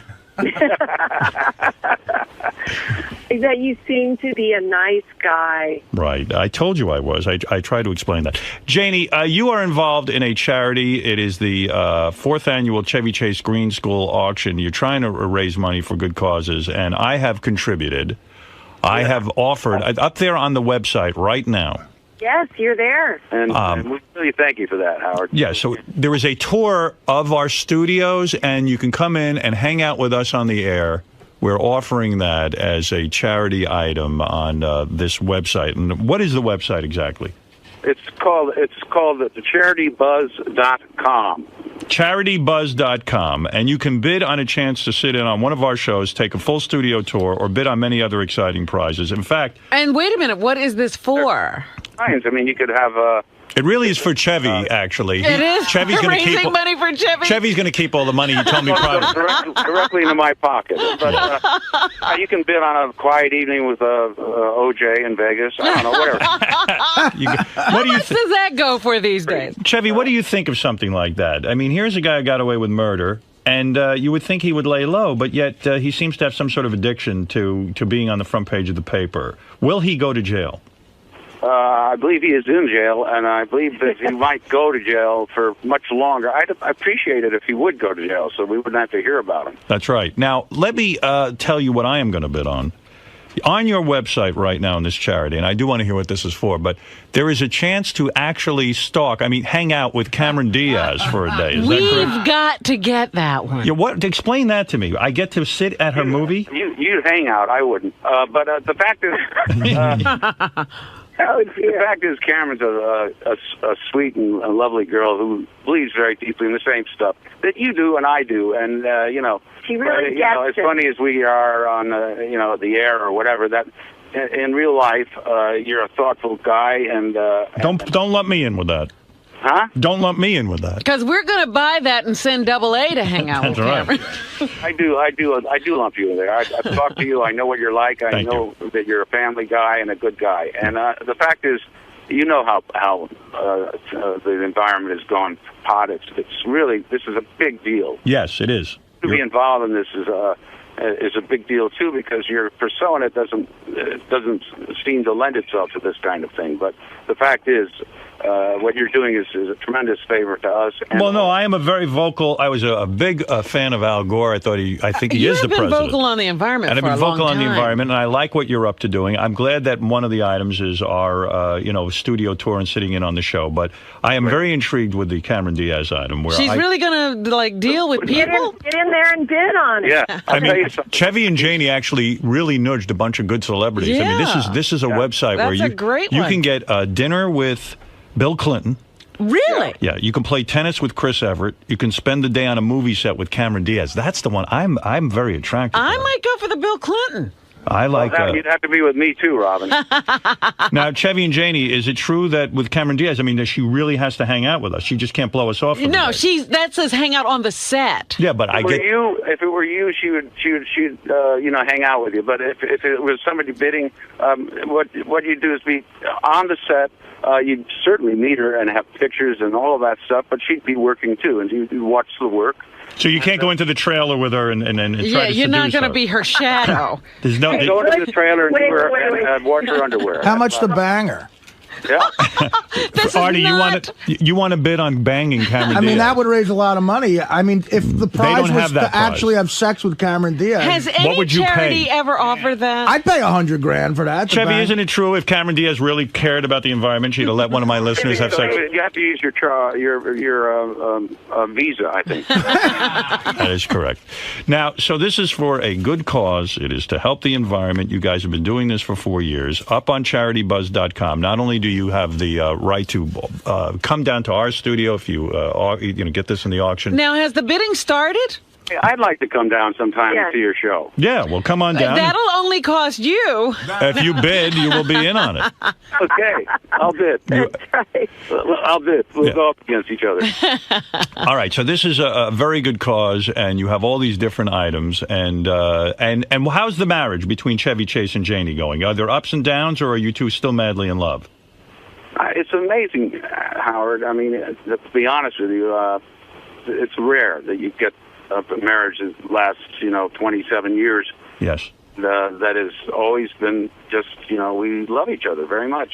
You left Saturday Night Live, I believe, from what I've read, and you can correct me on this. You left because you fell in love with Janie. Janie wanted to live on the West Coast. No, that was wife another number girl. 2. I'm wife number 3. You are? Chevy's been married 3 times? I was married in the 60s for a short period of time to somebody I don't remember. And and then for an even shorter period to a girl for about 9 months or so as I left Saturday Night Live. How did that? Now, wait a minute. Tell me about this second marriage. You're saying he changed his whole life for her, and it only lasted 9 months? Chevy, that's crazy. She wouldn't leave L.A. Oh, she wouldn't. And you went there, and you left Saturday Night Live. Everybody but me knew that she was the wrong girl. And nobody told you. Your parents didn't tell you. No one advised you. Parents didn't have a hell of it. Well, did anyone say anything to you ever? No. Nobody wanted to be. Lauren was not confrontational about that stuff. He was just a good friend and a close friend. And I know that he would like me to have stayed. Had he really reached out and said, "Chev, this girl's wrong for you. I need you," I would have stayed. Oh. You would have. That's not the way Lauren is. He's a very giving and supportive fella, and I don't think he wanted to lose me at that time, and I didn't really want to leave, but I was very much in love. But when the marriage ended after 9 months, did you say to yourself, "Oh, for Christ's sake"? I mean, I left Saturday Night Live. I might have had a fun second season. What was I thinking? I mean, that had to drive you insane. It did. I mean, ultimately, I had a film career that happened and all of that stuff. So right. It all worked out well. I enjoyed myself and made some bucks. But the fact of the matter is I always regretted not, staying with that show longer because it was really my show. I mean, I founded it with Lauren, and I regret it, looking back. But, hey, a lot of people do silly things in their lives. But was Belushi and Aykroyd so mad at you that they stopped talking to you because they felt you were undermining their success by leaving? No. They didn't care. John was a little jealous, and he had a right to be. Nobody could pronounce his name. John probably wanted you to leave. But he wanted me out. And it got Bill and Murray in. But we got Bill in, and the fact is, John was wonderful, and you know, I was just suddenly this big star, and it's because I said my name every week. Is what I told John.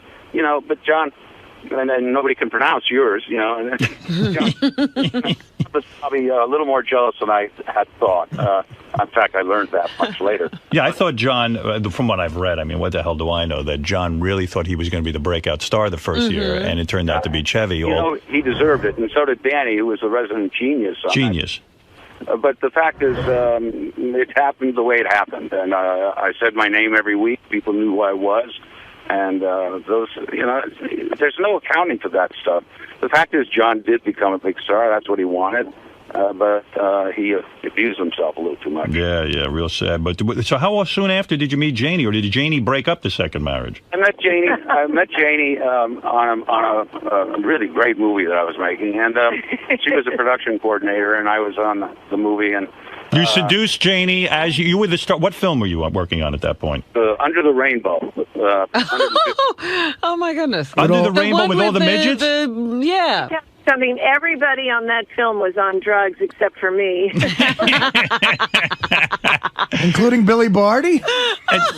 Not the great Billy. Not Billy Barty. Maybe not Billy Barty, but Chevy. Well, you don't know, with 150 little people, you know, who are, you know, you can't tell, really.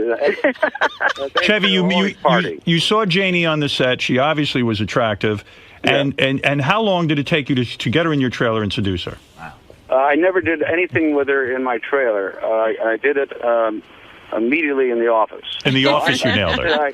I was very polite, and I took her out on a golf cart one day for a little tour of the studio grounds, and got lost and got sort of embarrassed. But we went out for a couple of dates, and I don't know, somehow she liked me. The first time he asked me out, he said. He came over, and it was for the premiere of Seems Like... Well, actually, it was like the third time, but the other times didn't... I don't know. He kept trying to get me out. And anyway, he came over and said, I've got this premiere of my film, and... sorry. Anyway... Yeah, but Janie, this is a man who's very famous. You must have been completely bowled over that he picked you out. And there was pressure, I would imagine... Were you of the opinion that, he's just going to mess me around? Didn't you think... He said, listen, Goldie's over in France right now, and someone else is going to go with me, but they don't feel well. Would you go with me? And my response was, not if I'm third choice. So did you put out... Janie, did you put out quickly for Chevy, is the question. No. How long did it take Chevy to get in your pants? It took me, it must have been, 4 or 5 hours?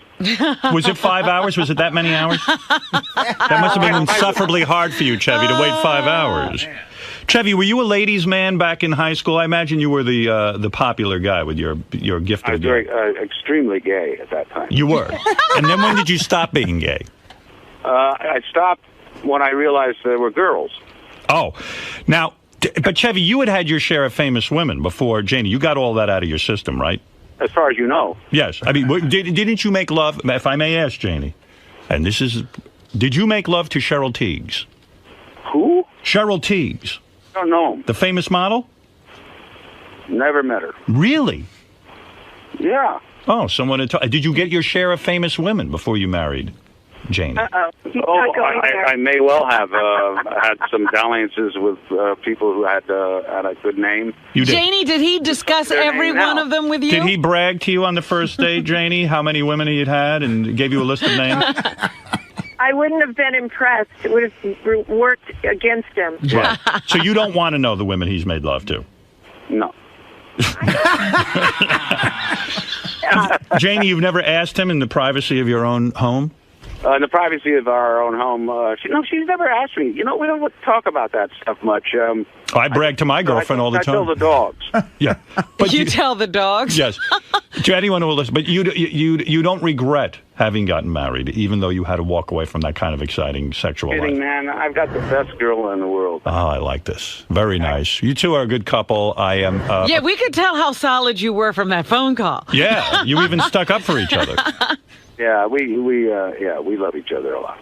Well, I'm very happy for you, and I'm going to tell you something. You were always good friends with Gerald Ford. I am one of the few people who will say this. I thought Gerald Ford was a good president. Underrated. Underrated. I do, and I've always said that.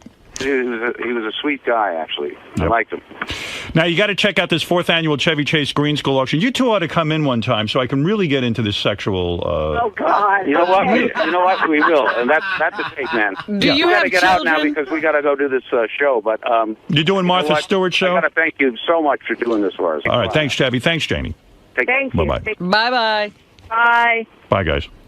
Who would ever have predicted that? Oh, this is crazy. Well, that's what happens. You hang around long enough. Stay here and it'll happen.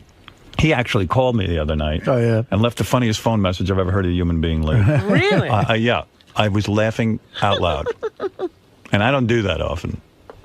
If he comes in, I should save that message so that I could get his permission to play that for you. I would love to hear that. He accuses me of being a Jew. He How dare he? accuses me of wrecking his career. It was the funniest thing I ever heard.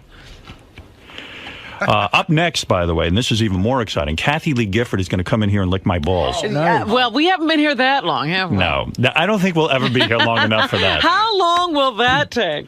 You know, Artie, I also want to find out, and I'm sorry I didn't do this just now, but I want to know if he remembers working with you. Well, you know, it's funny. When did you two work together? Dirty Work. Yeah. Oh, he was in that too? He came up. He was up in Toronto working with us for about 2 weeks, and one of the greatest nights I ever had was there was a pool hall that we used to go to all the time in Toronto. And when the first night he came up there, me, Norm, and Chevy Chase, and Norm's assistant, Lori Jo, we went shooting pool.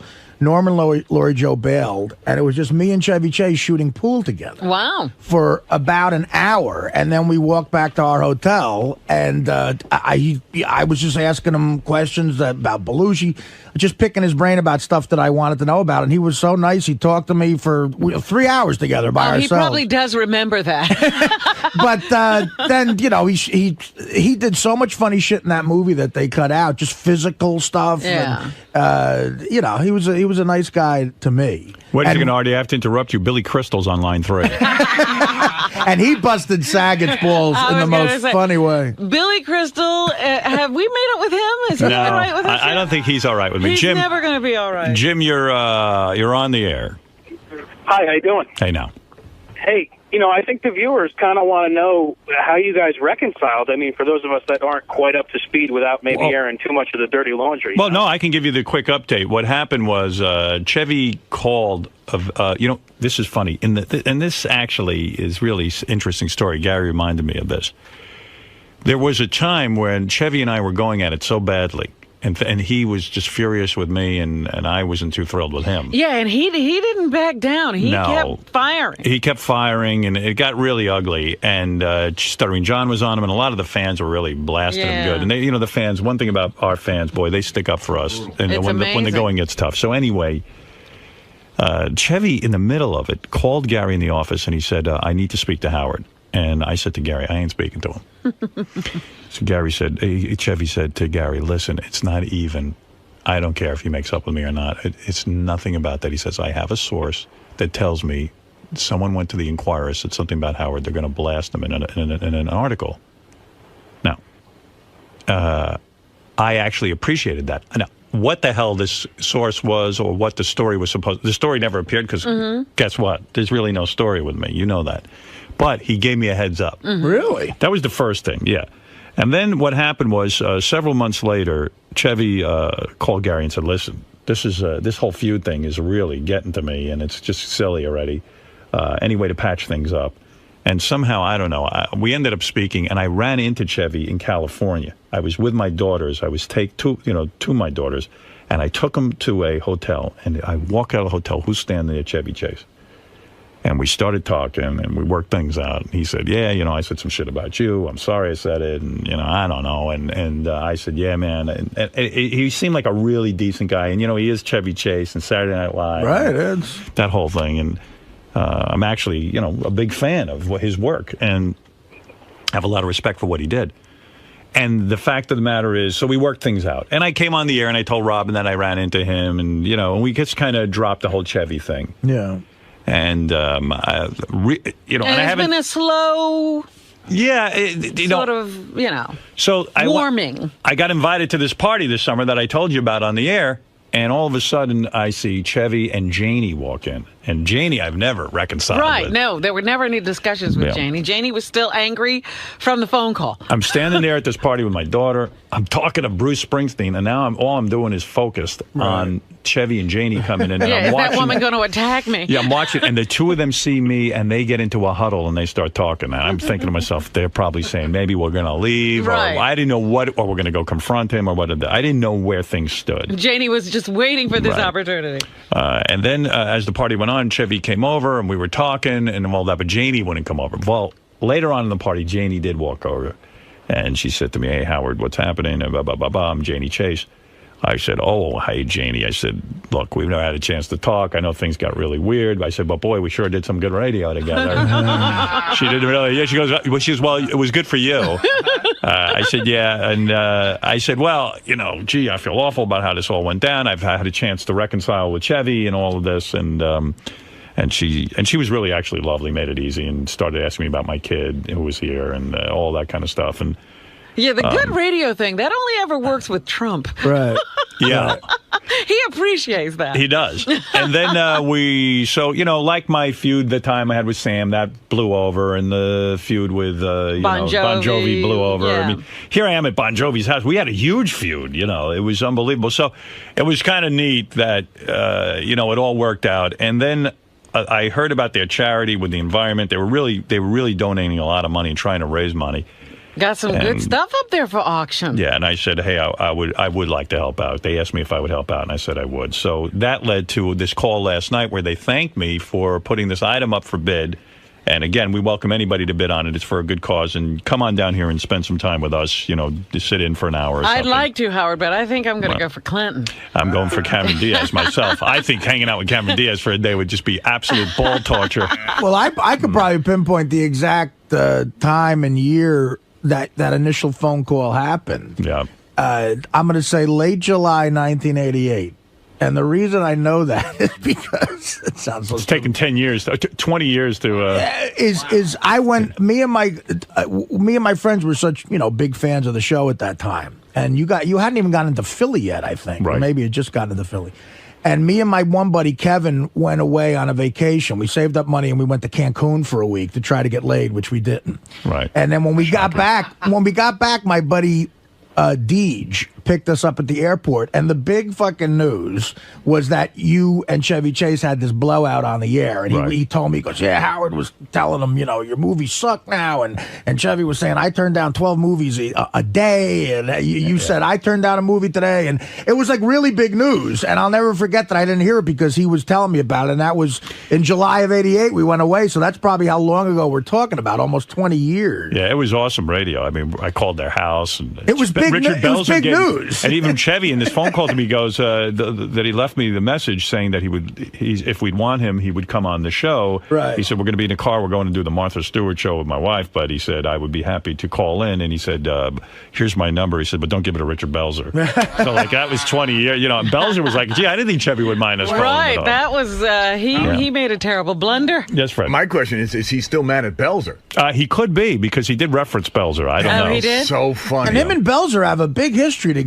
They were, you remember that movie The Groove, too? Yeah, that Channel 1? Oh, yeah. They were together working, doing comedy before SNL. Belzer he thought that Chevy would actually have a sense of humor, and he would get it. And Belzer considered Chevy a really good friend. Right. Anyway, so, here's 20 years it's taken to get this thing on track. But nevertheless, the Chases are doing this 4th annual Chevy Chase Green School auction. And to go to CharityBuzz.com. Notice we haven't had Belzer on the show. That was Chevy's demand. And as you remember, Howard, yeah. as you remember, Norm had sort of asked you or begged you or whatever to be in Dirty Work for a day. And when I signed on, Chevy Chase was officially on to do the film, and you were a possibility, at least in their head you were. And I was like, wow, that's going to be fun. I'm coming to the set that day. I was crazy. Yeah. It's been such a good source of contention for so many years that who knows what will happen in the future. It'll be great. Yeah, you never know. All right. Hey, thanks, man. That's sort of the brief history of how this all went down.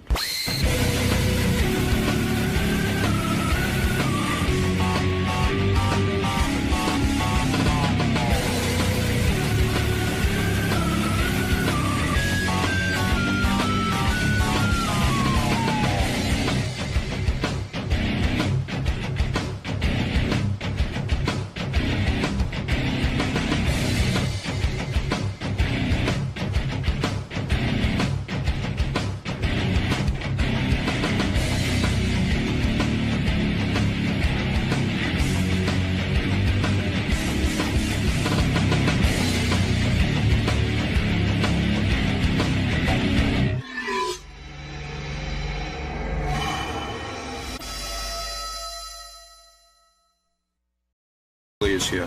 Hughley? Hughley. I thought it was Hughley. That's what I said. You're saying Hughley. Dude, now you're picking my words apart, too? What do you name, Ronnie Und? I mean, come on, you can't forget the first letter to people's We're going to bring the names. gentleman in, okay? Okay. Obviously, A-list guest. He's got a fruit cake, fruit basket, or whatever. Fruit plate. He's a funny guy. Well, he's an A-list guest. All right. How you doing, man? I'm good. Yo. Okay, man. Hey, man. How are you, man? What's happening? Good to see you. Usually a dude getting followed with a camera like that is being indicted for something. Not you, not you. Watch out, watch out. So what's going on with you, man? Are you excited to talk to Howard this morning? Of course I am, man. As excited as you can be this early in the morning. Yeah, it's true. It's the crack of dawn here right this way.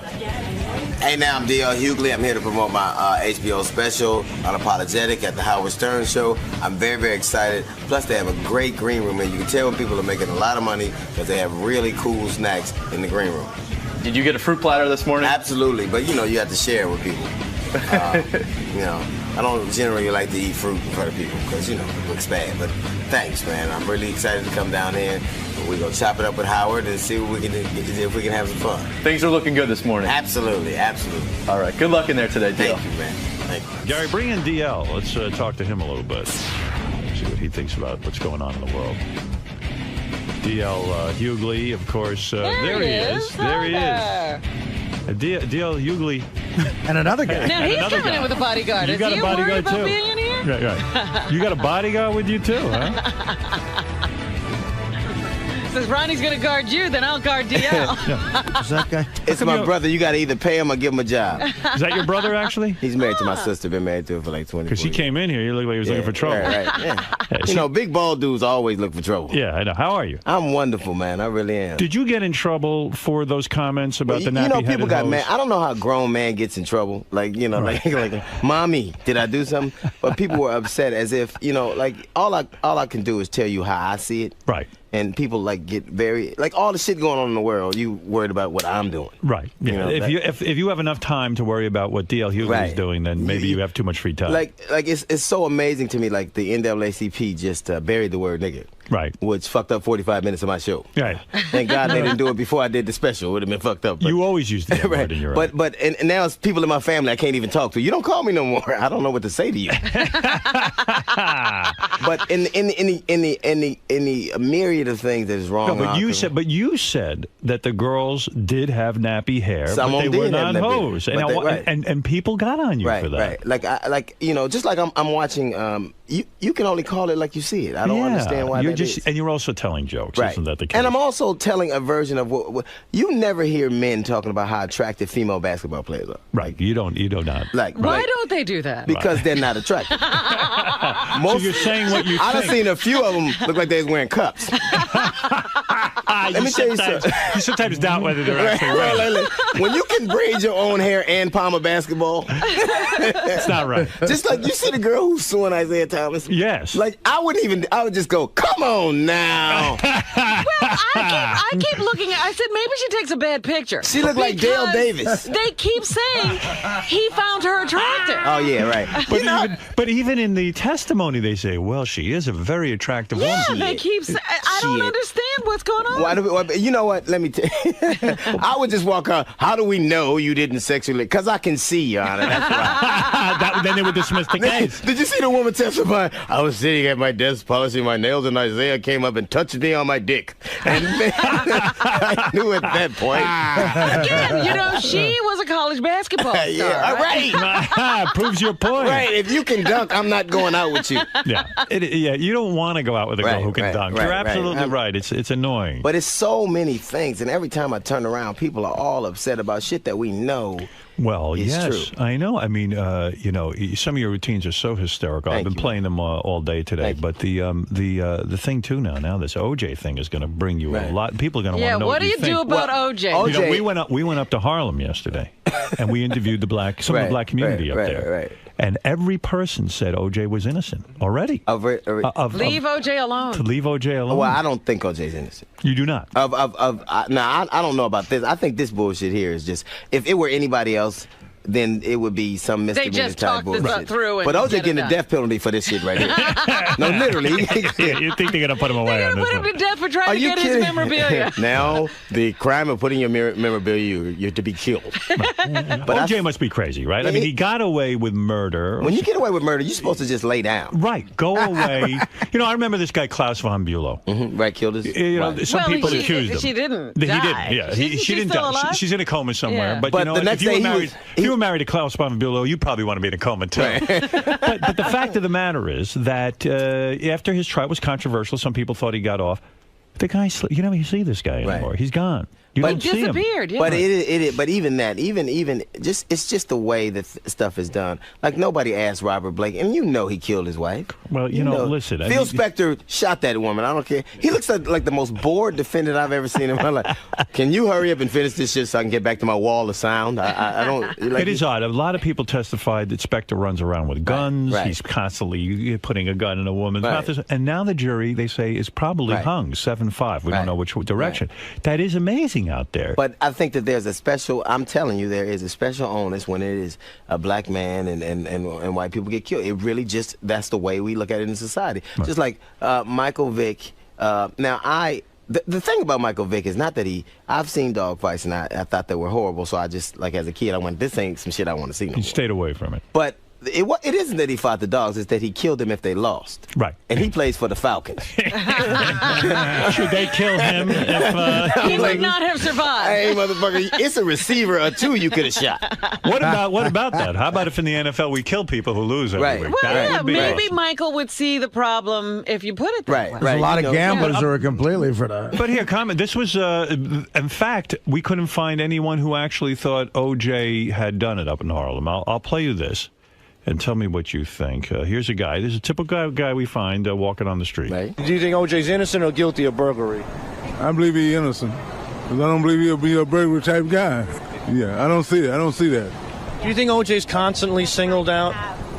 Since he was in the lights one time, now they're going to try to keep on trying to get him now, you know, to prove him right, you know. That's what we're going to try to do. Do you sympathize more with the Goldman family at this time or with O.J.? Well, I say with O.J. Why's that? Well, because I think that, you know, he got it coming. I don't think he did it, you know. See? So a lot of people are siding with O.J. Maybe it's racial. I do not think that the case, I think this case is a version of what he said. I do think that they're going to get him. Yeah. We're going to get this motherfucker for something. Yeah, we got to put him away somehow. You know, just That's like right. when they went after Capone, they ended up getting it That's for right. you know for tax evasion. Yeah. Right. But I think that it's just, you know, we just never say what we feel as a society. We always pretend like it's one way, right, and then it's another. And that's the thing I was in. Well, people are afraid because, like, you look at the Emmys. They bleeped out. That Fox is so scared of everyone if saying "goddamn" even. They just bleep out anything. We are becoming very sanitized, aren't we? And we are very. It's so funny because they blame comedians and rappers for the coarseness of, like, slavery was pretty coarse. You know, that shit wasn't cool. Killing Indians was pretty coarse. Right. Like comedians was going, hey man, fuck the Indians up. And it's so funny. Like, we never tell the truth, and it's just things that, like, in our community, I don't care what you say. The biggest problem isn't AIDS, drugs, violence, shitty schools. It's single parents. It's the fact that women are left to fend on their own with all these children. And there's a lot of beautiful... When I see a single woman struggling to raise her child, it hurts me because I know if she didn't have that kid, I'd be trying to fuck her. I really would. That's right. Now, what about you? I mean, you have a long, stable marriage. How long have you been married? It'd be 22 years in February. Is that killing you? I mean, you're an attractive man. I mean, a lot of women must want to be getting close to you. You know, it's like my father said a long time ago. It'll be all right when the swelling go down. You know what I'm saying? Right. Is that it? I have a wife who I adore. Like, you know, if it wasn't for the fact that, like, most women, she's insane. Right. You know, like. How does she get crazy? I mean, I know you're irrational. What is she doing? Like the other, we were doing something. I was hosting Def Jam Saturday. Right. So. They gave me flowers in my dressing room, Right. So a woman, you know, and the flowers have been there for 3 days. We smoking cigars and flicking the ashes in the flowers. That's not right. So a girl came and she was talking about how beautiful the flowers were. So I said, "Oh, take them." You know. My wife About 10 minutes later, came, where the flowers at? And I said, they told her that some girl had took them. She storms down to go get the flowers. I'm like, girl, you can't fucking go in the parking lot and take flowers from somebody that inflict ashes. It is the point. I said, this is my fucking dressing room. So it's just irrational. Do you think she got jealous that you were somehow... You're giving flowers to another woman? But it wasn't even... It's her flowers. Yeah, I didn't even care about them. Of course. I could give less than a shit about these flowers. They had been there for 3 days. So then you go, hey, what's wrong with me? Why did I marry this woman? Do you doubt your decision? No, well, you know what? I tell you, honestly, not to kiss her ass. If you have to spend your life with somebody, then I have a wonderful woman. My mistress gets on my nerves too, but I'm telling you. Yeah, you got a lady on the side. They all get on your nerves. All right, these motherfuckers here. I got kids that get on my nerves, but you got a lot of kids. How many kids you got? I have 3. I have 3 a kids. 20-year-old. No kidding. How old are you? I'm 43. No shit. Yeah, and she goes to Smith. And she is an intern in D.C. She's trying to help abolish the death penalty. I'm so glad she's an intern when Bill Clinton ain't around. I was going to say, she's an intern in D.C. You got to be worried. Right. She's not blowing anybody. No.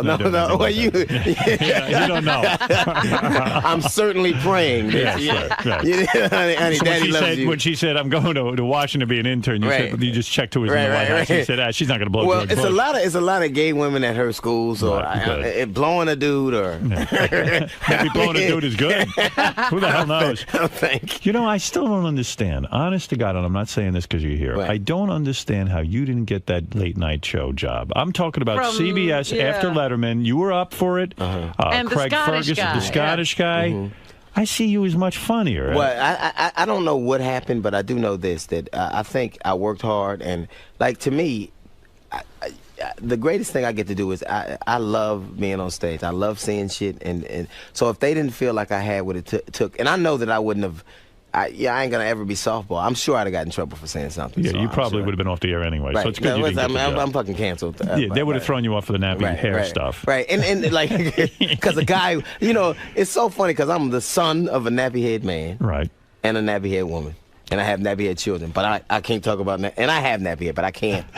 When did nappy hair become a bad thing? And the dude who is leading the protest got a perm. Ain't that a bitch? That's wild. How the fuck you gonna have a hair that Aunt B from Andy Griffith had, and you trying to tell me? Are you surprised that Al Sharpton has a perm? I mean, if you are a leader, quote unquote leader, civil rights, this and that, why would you try to make your hair like the white man? How are you supposed to take that guy seriously? No. See, when I don't take any grown man, and I mean this, that needs a leader is already behind it. Yeah. Yes. Who the fuck is the white leader? Who's the Mexican There leader? is no white leader. Who's and if you're gonna lead, do some shit that matters. Like now they trying to boycott rap. Like now Master P wants to start a rap label with no profanity, and I'm like, motherfucker, we had it. It's called jazz. We don't want that again. Nobody bought that. Nobody bought that. I got a Grover Washington CD. What the fuck? But I've asked Sharpton about his hair. I've said to him, Al, why do you wear your hair in this style? It's like a white guy. And he blamed James Brown. Yeah, he blamed James Brown. He goes, well, James Brown did it, and I wanted to honor James Brown did it in the 60s. And it was a different time. Yeah, it really is. It was a different time. It's just like even everything he does is almost antiquated. Like boycotting in front of FYE. Which is cool, right? Except that most kids don't buy their shit they don't go, they steal it off the internet like everybody else. That's right. It's not gonna have an impact, right? What the fuck are you boycotting? So that'll be out of business, and that business model is out of business. It's antiquated. Nobody goes to record stores and buys fucking CDs. Record stores are over, so standing in front of them is kind of missing the boat. It's just to get on TV. Like to me, it's just like now they like rap. You want to like Walmart, you can't go to a Walmart and buy a record that has profanity or violence, but you can go to Walmart and buy a gun.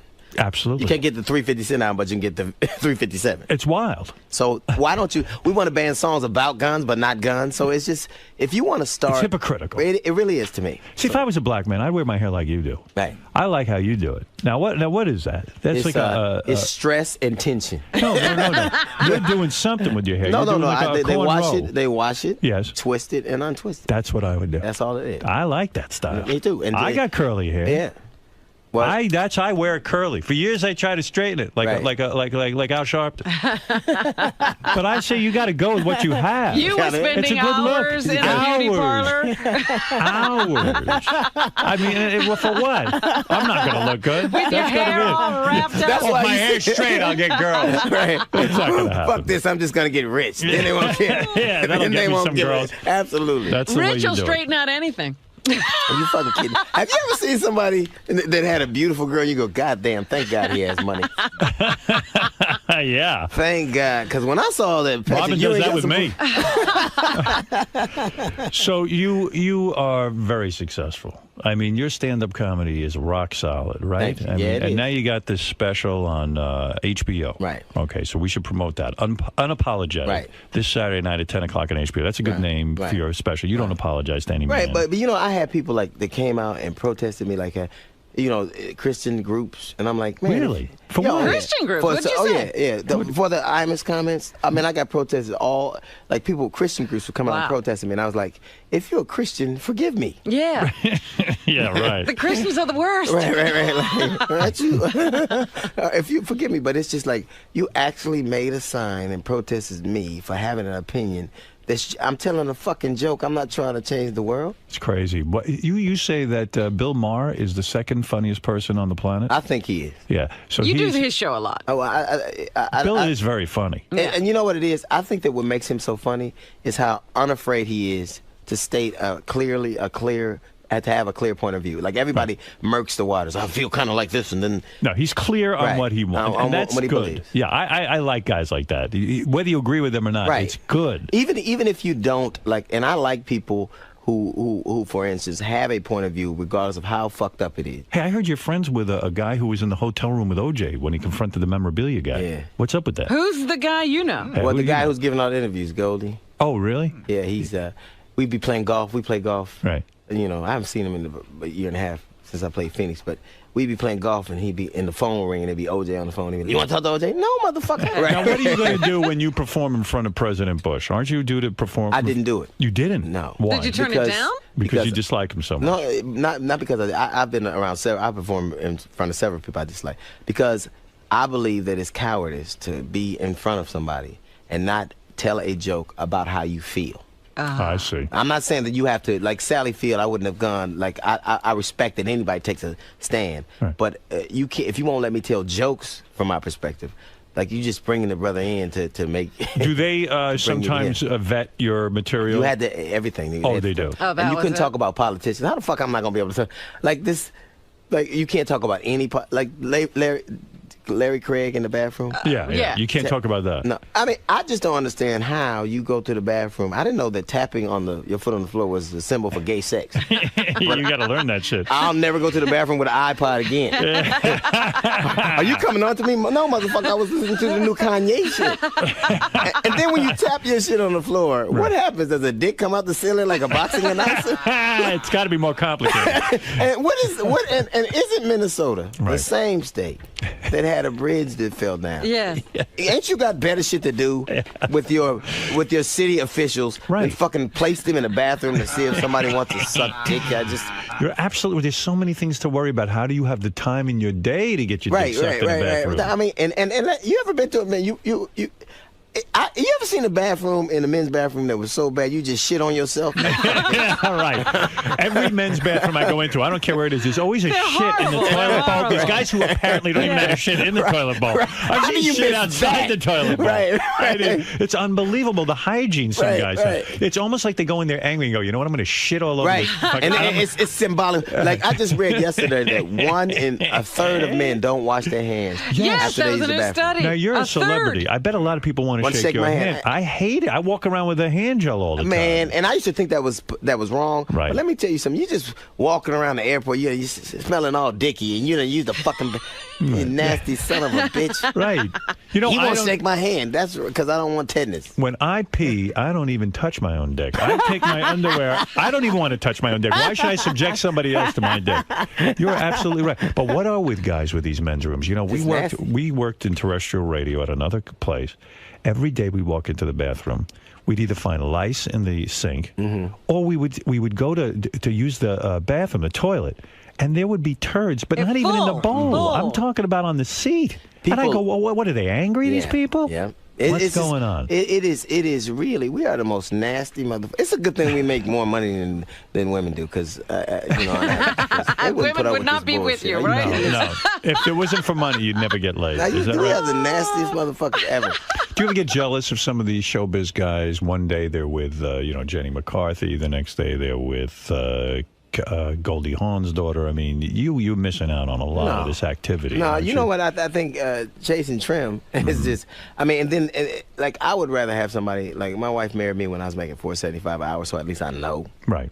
You know she loves you. She's into you. Yeah, she digs me. Right. And like she still like wants to go places with me. Like, right. I go to the store. I want to go. Now, how can I go see my other woman with you tagging along?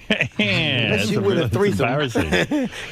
Nobody shows up at their mistress' house with their wife. Who does that? I wanted to ask you something. You were in the movie Soul Plane, and you say, I always have had in my career a level of dignity in what I do. But this is the one thing I'm ashamed of. You're ashamed of being in the movie Soul Plane. Absolutely. Well, how did you do it? I mean, you saw the script. I sold out. Oh. You did. No way. The money was good. Yeah, but can I say something?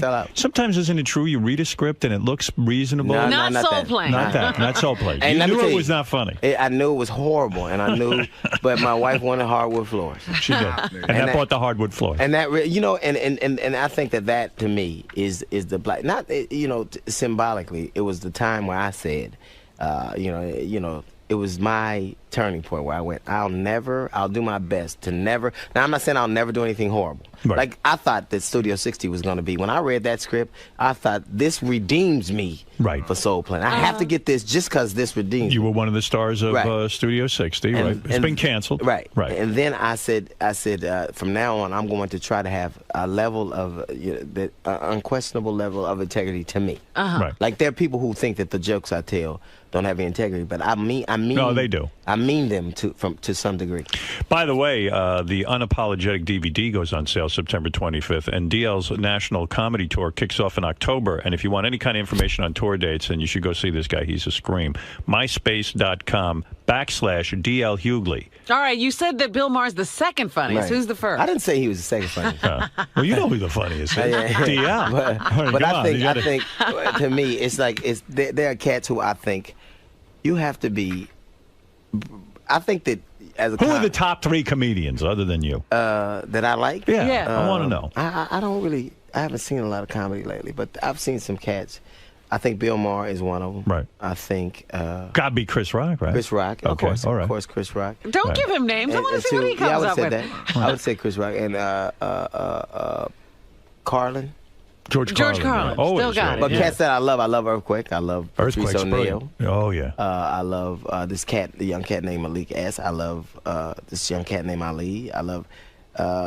It's so many cats. Like when I see them, I go, wow, I believe it. Like I did Def Jam again. I believe in black comedy again because these cats were just brave and saying what I thought. Wow, they're not just up here talking shit. They up here trying to say what they see. Are you sick of being in stand-up comedy? No. You love it. You don't get the feeling, I should be a TV star and I want to get off the road. No, my gig and people that you think the road saves your marriage in the sense that it gets you out of the house? Is it fresh? Somebody said something to me. I was talking to this cat named Mark from Dallas, and he was saying, I've been doing comedy about 18, 19 years now. And I would imagine that if you took those 19 years, about half of them would have been on the road. So I said, yeah, I've been married 22. He said, motherfucker, you've been married 8. Really? When you think, but I miss her when I'm gone. But look at the success you are. I mean, and people don't know this. Do you know that DL was kicked out of high school? No. Yes, he was. Kicked out. He didn't just leave. They said, motherfucker, you can leave now. Why were you such a troublemaker? I mean, were you a big pain in the ass? I used to. You see the cat that's with me now. We went to high school together. We've been friends. Right. And so I was. So that's not your literal brother. He's your brother. He's married He's to your brother-in-law. But he's married to my sister. Oh, he is. Okay. I used to, every time it was a fight, every time it was some shit to be started, I was the motherfucker talking this shit that got it started. Every time. And can you handle yourself? Can you fight? I thought I could. Man, I done won and I done lost a lot. Because you were wise lost a lot. I don't want a lot. Would you into the dozens? Would you sit there and rank on people's mothers and all that kind of shit, and then some guy just clock you and beat you up? Or if somebody needed some shit. Like, I was always the dude, when you needed some shit started, I was the motherfucker they sent over to talk shit. So who threw you out of school? Did the teachers get together? This guy named Mr. Rob. Did he get together with other teachers and say, look, this guy we had a big fight. It was a big, huge fight at school. A fight? A fist fight? People was getting stabbed. We got a huge fight at The High. police were called? I didn't get stabbed. Were you in the Bloods? Someone told me you were a Blood. You were a gangster. 135th and Avalon. No kidding. I mean, well, what do you have to do to get into the Bloods? I mean, you got to be a tough guy. What do you have to do to get out of them? I'm not sure he is. That's the more important question. Yeah. I was a kid. I was in B'nai B'rith, by the way. Go ahead, Jess. I was a kid, and when they fought, even if you wasn't with it, you had to. You had to fight. You couldn't. It was no way you could say, "Hey, man, I saw everybody fighting and I didn't get in it." Yeah, I'm gonna have a comedy career. I can't be doing this. Oh shit. no, I was going to school, Right, motherfucker. right. But so every time they did something, you did it. So we got into this big fight at school, and it was my third fight, and I was in the 10th grade, and they just said, and I just didn't never know the answers. Like I couldn't read. Like, I don't know if I couldn't read, but I just.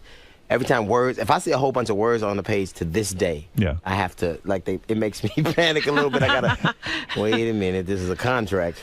I'm gonna need, but wait a second, when you're in a gang and they say, okay, we're gonna go fight some guys.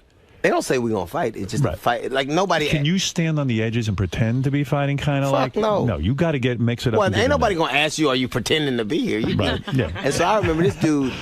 Can you kind of back? Like I think I could find a way to finagle my way out of the fight and appear to be fighting. Yeah, but the other guys don't know you're doing it. They're going to So really you've been punched in the face. Oh man. You've punched another guy in the face. You've knocked guys out. Did you use weapons?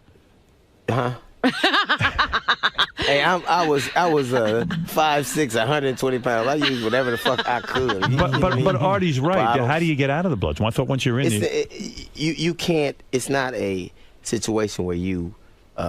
I didn't consciously go, I'm not gonna do this anymore. But when I just couldn't see one day being in a situation where I used to feel really bad when we would hang out and I would know that I had something else inside of me. I would know it. Right. Like I didn't know why I knew it, but we would be together and I would be sad as a motherfucker because I would go, man, I know I can do something else. I just don't know what it is. Right. You're smart enough to not live the thug life. Right. And I'm like, I just know it's something here. Once you're kicked out of school, how do you make that transition? But I got kicked out of there, and then I went to Locke High, got kicked out of there, went to San Pedro High. You got kicked out 3 or 4 times. I got kicked out, and so then I just stopped going to school. You are really bad. I was troubled. Why did you pick the Bloods over the Crips? You don't pick, will you? Well, what do you mean? My mother lived in that neighborhood. Yeah, they have bought a house the Bloods there. ran that neighborhood. And it was their neighborhood, yeah. Oh, I see. You can't say, listen, I want to recruit. It wasn't like a free agent. You can't like, who's going to offer me the best deal? You can't say, look, I would imagine in a neighborhood you got some Bloods and you got some Crips and then you pick your team. No. And it's fun and you go with your They can't live together, Howard. That's the whole point. All right, wow. And you live wherever But it's so your silly. mama... You're all young black men, right? All struggling to make it in this world and just live a nice life, and here you are killing each other. Well, you know, and that's to me why I do the comedy I do. Right. Because I believe, honestly, that if a man, particularly a black man, gets past a certain age, he'll start to see the world. Like I believe, like when I was doing an interview and they asked me, "What did you want to be when I was growing up?" And I never thought about it. Like I don't know anybody that thought about where you growing up. Right. Yeah. It didn't seem like there was any hope to do anything. Like, and I wouldn't have called it. I wouldn't have said I didn't have any hope because that would have been too clear a thought. But I didn't. Like when I think back as a kid, I didn't go, "Well, I want to be an astronaut," or "I want to be." I didn't have, and I didn't know anybody else who had them. A lot of young black men don't have that dream. Like, oh, I'm going to grow up and be a scientist. Doesn't seem possible. Doesn't seem that there's nothing like that around you. Because I think that there, more than anything else, there was nobody who, like my father was a great man, but he didn't, a good man to me, but he worked hard. One day I asked him, I said, "Daddy, do you love me?" He said, "Motherfucker, you ate, didn't you?" That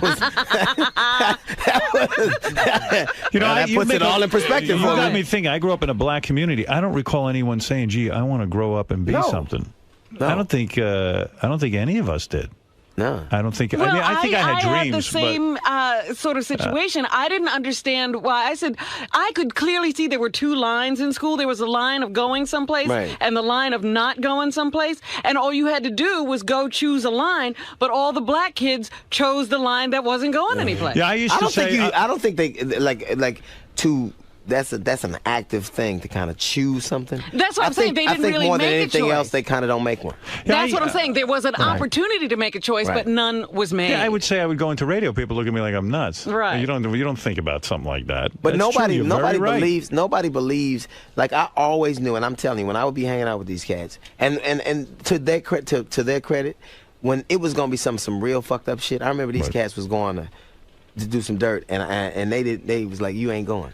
They would say that to you. Because they felt you might have something going on. I don't know if like when we grew up, like I heard like this no snitch shit. That don't mean it means if I'm with you and we doing something together, then I ain't gonna tell if I get caught. It don't mean if you do. If cats was doing the shit that they doing now in our neighborhood, you would tell them. We wouldn't tell the police, but it would get dealt with. You wouldn't just be doing it. Right. Like, ain't nobody like we wouldn't go to the police, but you wouldn't be doing it.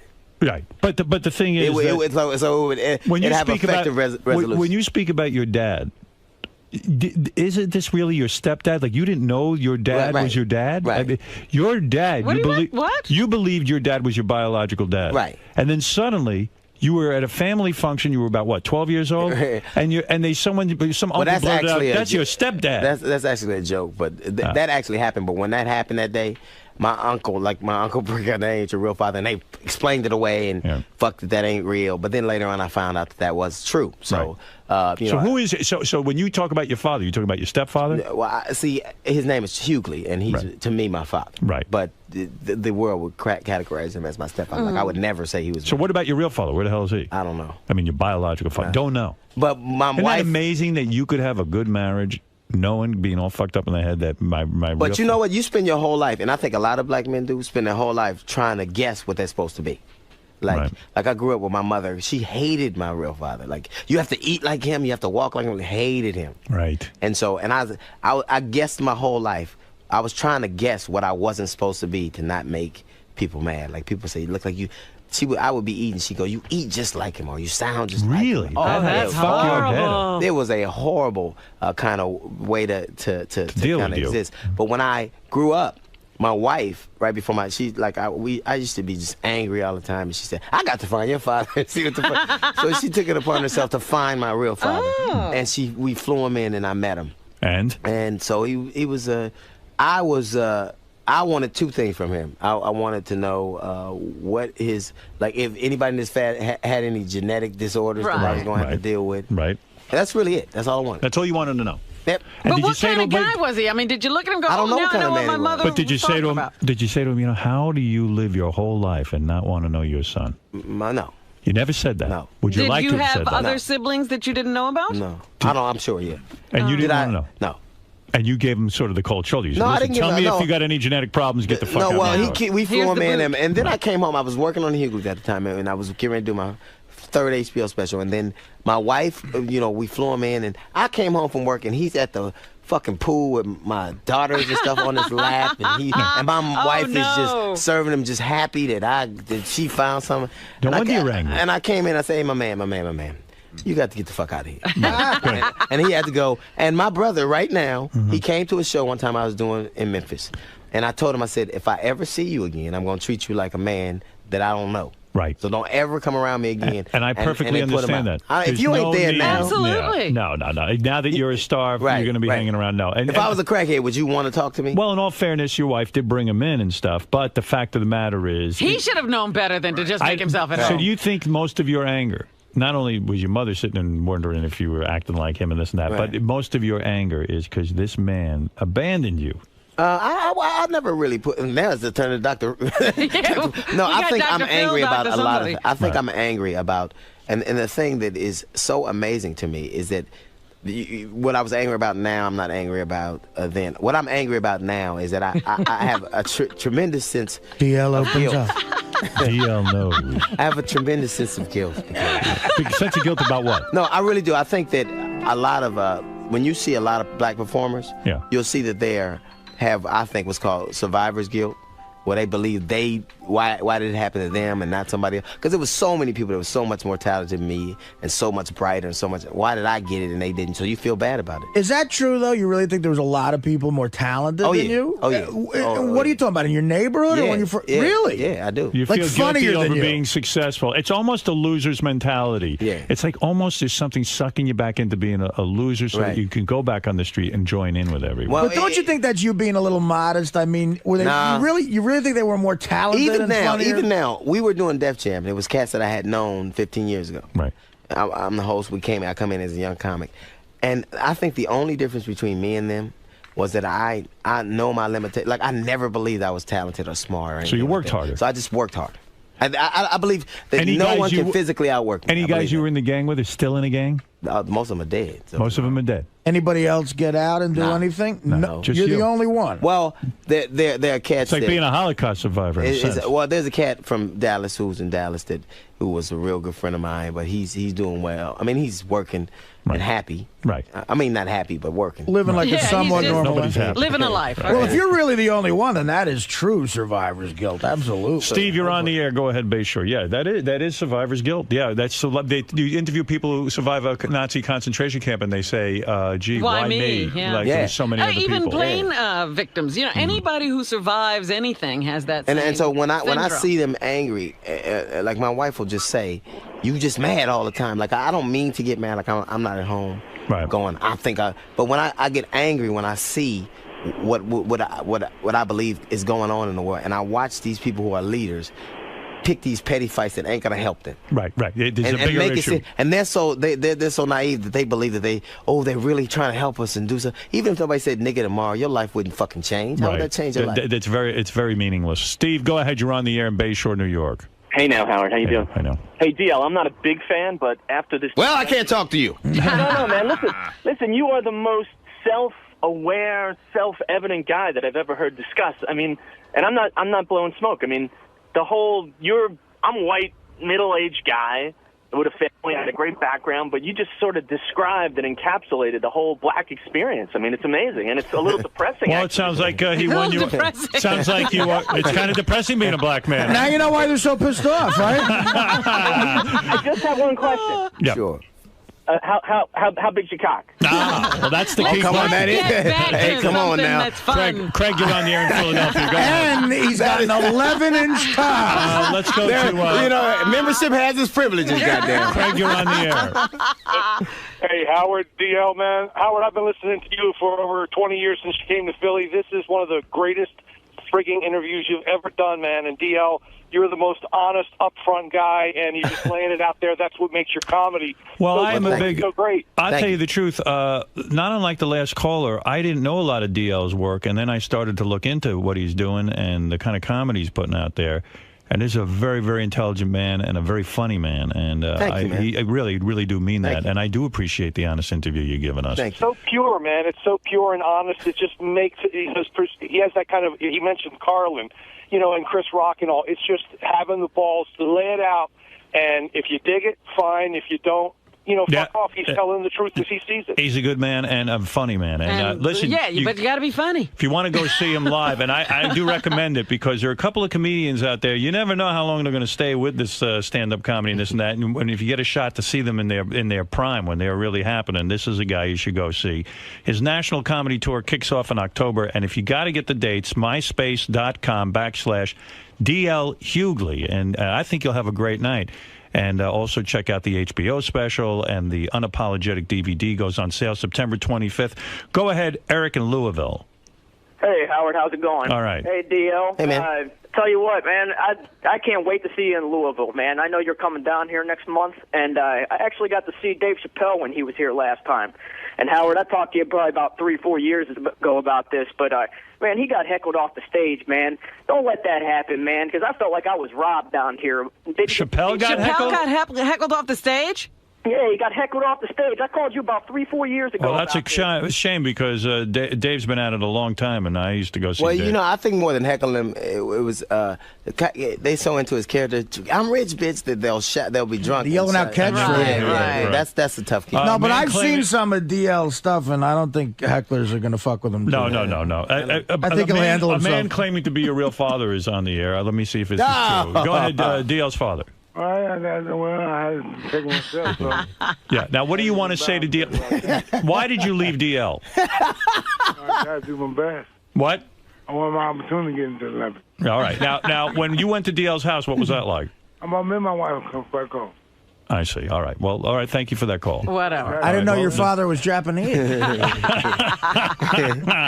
For a minute there, I was listening. Is that motherfucker? See, I'm going to have to talk to this son of a He is saying, what is that you want to say? No, I went on gang. We had jobs and whatnot. Right, okay. Well, that's fair enough, sir. But DL still doesn't want to hear from you. Get the fuck out of the house. All right, thank you. Jay, go ahead. You're on DL, I wanted to ask, you seem to be prolific in terms of the amount of material you can come up with, too, because you burn out a lot of material. Yeah, but I thank God for OJ and Larry Craig. As long as that shit's in the news. There's always something. Well, yeah. Jay, go ahead. One last comment in Phoenix, Arizona. Go ahead.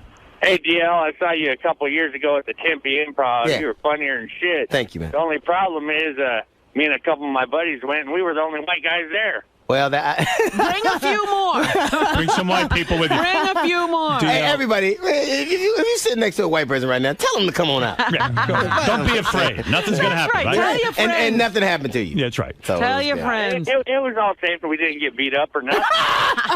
See, no problem. DL, Tell everybody that was a good experience. Yeah. DL, thank you. And by the way, man. DL will also headline a show at the New York Comedy Festival on November 10th at Town Hall in Manhattan. For tickets, go to New York, NYComedyFestival.com, NYComedyFestival.com. Unapologetic, a great accomplishment for you. Thank you, man. This Saturday night, 10 o'clock on HBO. Check it out. And DL, great seeing you. Thank you, man. Good seeing you, too. Yeah, and we'll be back again anytime. Thank you, man. All right, we'll be back right after these words.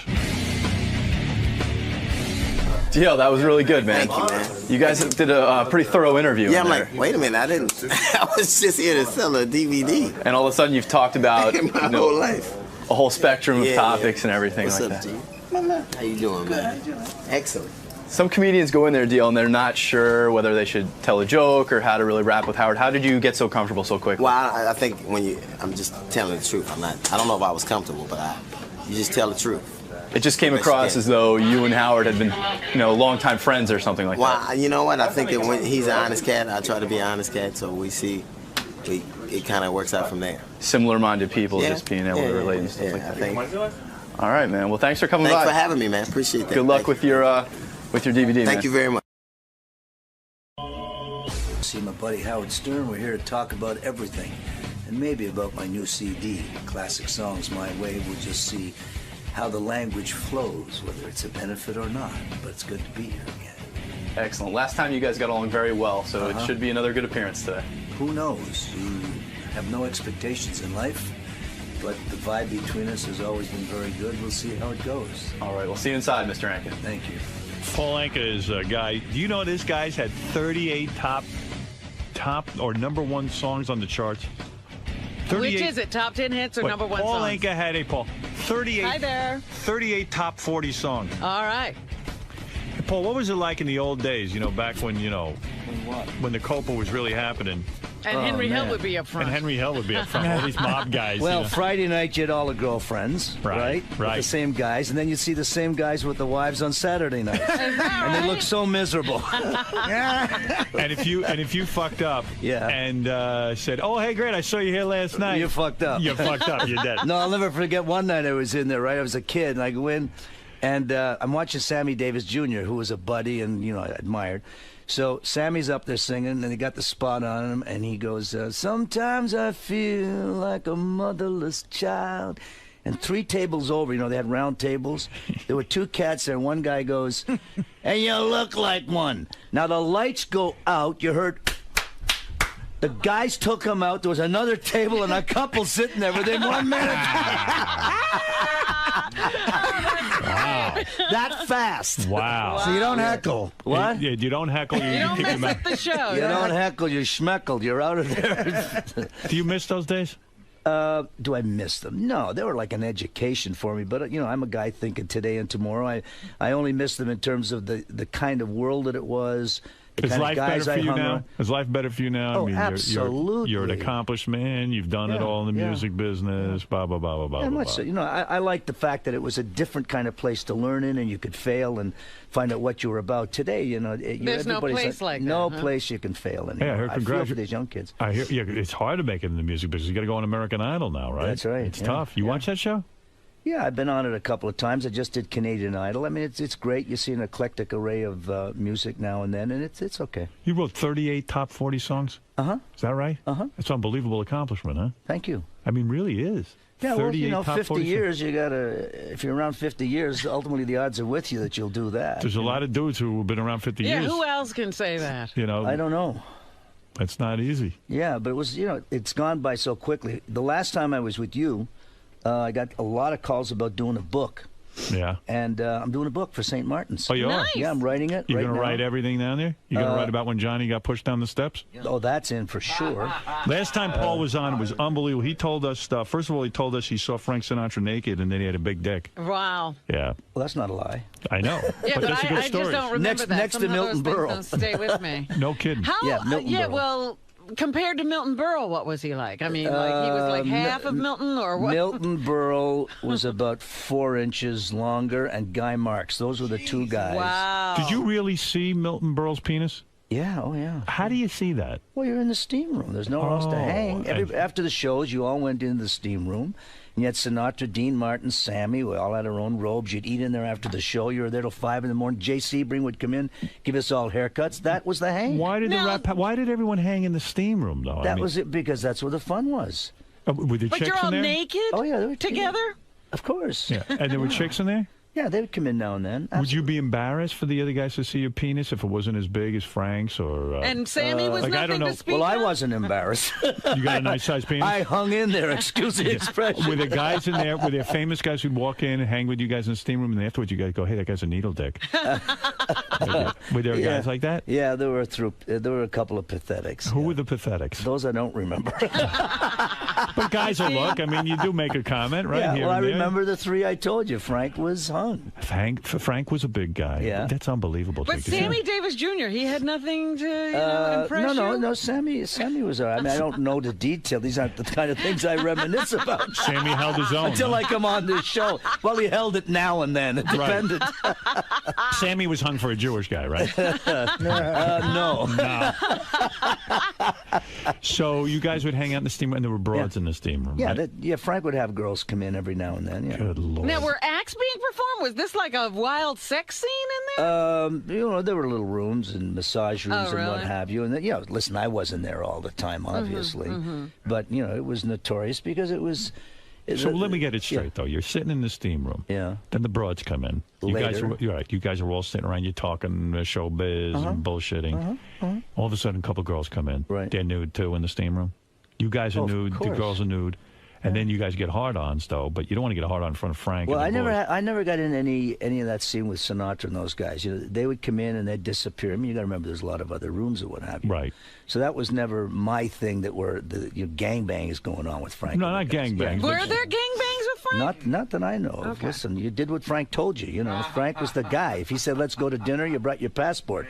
You never knew what was going on with him. Yeah. Was that nervous? Did that kind of just make you feel? I mean, you're a man who's accomplished a lot in your life. I mean, why is everyone bowing Yeah, to why Frank? is it Frank Well, no, is you the have to guy? remember. Yeah. I was Why much is Frank the younger. guy? Yeah. I was much younger. Okay. Yeah. Now you have to remember that rock music, pop music was in its infancy stage back then. Right, Okay. right. So all you had to emulate and look at were these guys. Whether it was Darren and I, we'd look up to these guys called the Rat Pack. There was nothing else that existed. They Vegas, were the scene. That was the thing. Right. So when you got around them, I mean, you felt that aura. He was the guy because the way that this guy sang and what he represented was intimidating. I mean, Right. you have to think that he was the only guy that got up in front of a swing orchestra. Everyone else came second. He knew how to do it. But he abused his power. I mean, sometimes he would be downright nasty to Well, you dudes. a lot of people do. He was never like that with me. No. No, But he other did it to people. Sammy. He did it to other people. But he was a man's man, and if he liked you and he was your friend, But why did Sammy put up with the bullshit? I mean, Sammy was an accomplished guy. you know, it's Sammy. He protected Sammy. Let me tell you something. He stood by everything that Sammy fought for, and this guy came in. But how could he be cruel to Sammy? Sammy, what, black jokes and stuff? When Frank started drinking, and if you didn't go his way on certain things, he became mean. You know, that was. But it's what it weird. was. He always stood up for civil rights and all that stuff. But was he calling Sammy the N-word and all that kind of stuff? No, Never. no. I mean, Sammy's name on the robe was what the hell was Sammy's? I was the kid, the day Smokey the Bear. That's Sammy about was it. Smokey the Bear? Smokey the Well, Bear. that's not an insult. No, of course it isn't. But I've never heard him insult Sammy in any way like that. It was more personal. It was man to man Absolutely. as Yeah. opposed to Yeah, Frank was being a good racial. guy. He was a stand-up See, I guy. think you got a good book in you, that Johnny Carson story where the mob threw him down the Well, you know, steps. you threw me in. Yeah, that was just a quickie. I was listening to you outside, and I thought of a story when I heard the porno stuff. I was working the Fountain Blue, and the guys were involved in a way, but they had a guy, you may remember this. Remember Ben Novak? Does that No, name ring a bell? no. Benny Novak was a guy that ran the Fountain Blue when Miami was the thing, okay? Right. But he'd always come around and be a pain in the ass when he wanted to get involved because, you know, the girls were coming around and screaming. He wanted to hang with us, but he was kind of like a nebbish kind of guy. Right. But he was the boss of the hotel. So you let him hang with you. No, but we didn't want him to hang. So he always wanted in on the action. But ultimately, what would happen when you'd play there for about $25,000 a week, he'd charge you $50,000 for food. So we all got real pissed off at this guy. Right. So finally, one day I said, you know, we got to do something to him because I believe that humor is the final refuge of sanity. That's right. So I got this porno tape on an old tape machine and I put it in a bedroom. And I had a couple of guys who were shills. I said, Ben, come on up. We've got some great action. I know you want to get into this. He said, yeah, I'm coming right up. You know. Now, Ben would travel with a little Moroccan guy named Boo, who was about 4'8", and a dog, because Ben couldn't hear. He had like a hearing aid all the time. And he ran the joint. So I said, Ben, get in here. So he comes into the room. You hear the porno screaming in the other room. And I said, take your clothes off because when it's finished, you're in next. He sits down. Now he's got his clothes off. He's holding the hearing aid. The damn dog is doing what he's told, and Boo is kissing his ass because he works for him from Morocco. So they're sitting in the chair, and you can hear in the next room, oh, whip me. Oh, ah. Now Ben's getting excited. Oh, no. He's got a hard Now I got the shill. I said, the shill runs out of the room. Oh, that was great. I said, Ben, you're next. He runs in. Yeah. The dog after him and Boo. And there was the tape machine. So you guys were always screwing with each other. Yeah. You love that. Oh, yeah, I love that. I love pranks. Yeah. But a lot of my book will be a lot of pranks. You're going to talk about when Frank Sinatra got his teeth knocked out by that guy? I was there. You were there. I told you this Who story. would knock out Frank Sinatra's teeth, though? That's crazy. Carl Cohen. He did it. He must have been connected or something. You have to realize that when the transition went from the guys that ran the place to Howard Hughes, it became very corporate. Mm-hmm. And Cohen was a wonderful man. I mean, this guy was the salt of the earth. I never saw him raise his voice, and he was always there for me. You shook his hand, etc. When Frank started to get uppity because they wouldn't give him chips to play, he called up Jimmy Blue Eyes, who was the connection guy in New York. And Jimmy Blue Eyes said, Frank, you got to calm down. It's a different scene. You know, don't get excited. We'll work it out. Right. Well, Frank didn't, and he drank a lot. So we're sitting in the lounge, as I think I told you last time. And he then got up on the blackjack table, and he started saying, I made this fucking place, and it'll be sand when I'm done with it. Well, they called Carl, and at 1-ish in the morning, he comes over in a robe because all the guys lived in the little places. And he was over in the coffee shop, and Jilly Rizzo, who had Jilly's here. Who was Frank Sinatra's guy. Yeah. Bodyguard friend, and a good guy. And he said, come on, kid, we're going to take Frank over. Carl wants to see him. So we walked from the casino over into the coffee shop, and Carl, I like that it's always a bunch of guys. It's never like one guy. No, it's always it's always all everyone's always. It's always it's a hang. A lot of guys. Right. So we walk in. There's three of us. Carl is sitting over at a round table with a robe and a pot of coffee at 1 in the morning, and Frank walks in blasted, and he goes over to the table. And Carl says, Frank, we can't do this. You're taking the chips. You're not giving back the money. We can't do blah, blah, blah, blah, blah.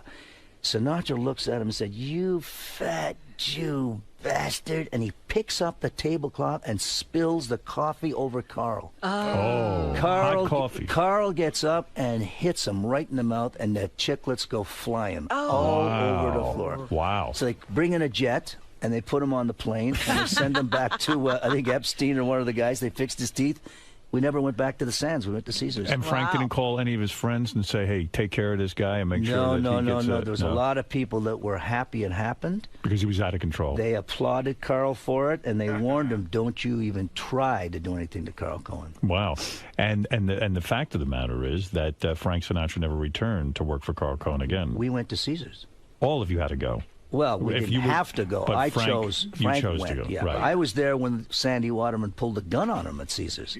Really? Oh, yeah, right in the middle of the casino. Boy, he must have been out of control, Frank. Well, I mean, when he he's drank, nuts, yeah. like anybody that drank, he But had he's his manly. moments. He was very much a man. But it's fun, right? I'll tell you a story about Caesars you may enjoy. I was working at the Sands, and a guy named Nate Jacobson, who was in the insurance business, they built Caesars Palace. There are two guys, Jerry Zarowitz and a guy from Circus, and this Nate Jacobson. And they would call me and say, "We want to give you 5% of Caesars if you'll open the place." And the guys I were working for over at the Sands, they would keep saying to me, "You'll never see a high-rise in Vegas. Nobody wants to go up an elevator." And plus, if you got a gaming license, you know, the government started looking at you, and I didn't want to get in any of that. They would have given you 5%? 5% of Caesars. Oh, my God. You turned this down? Yeah, but Are you now I go. crazy? Here's the punch. I turn it down and I go to Italy because I'd started living there earlier than that, and I had a whole career over there singing in Italian. And this Nate Jacobson comes over with a decorator, and we're in a limousine, and he's trying to convince me in Rome why I should take this deal. Now we're driving through Rome. He's got this decorator builder with the plans for Caesar's Palace, and we're driving through Rome, and I'm saying no.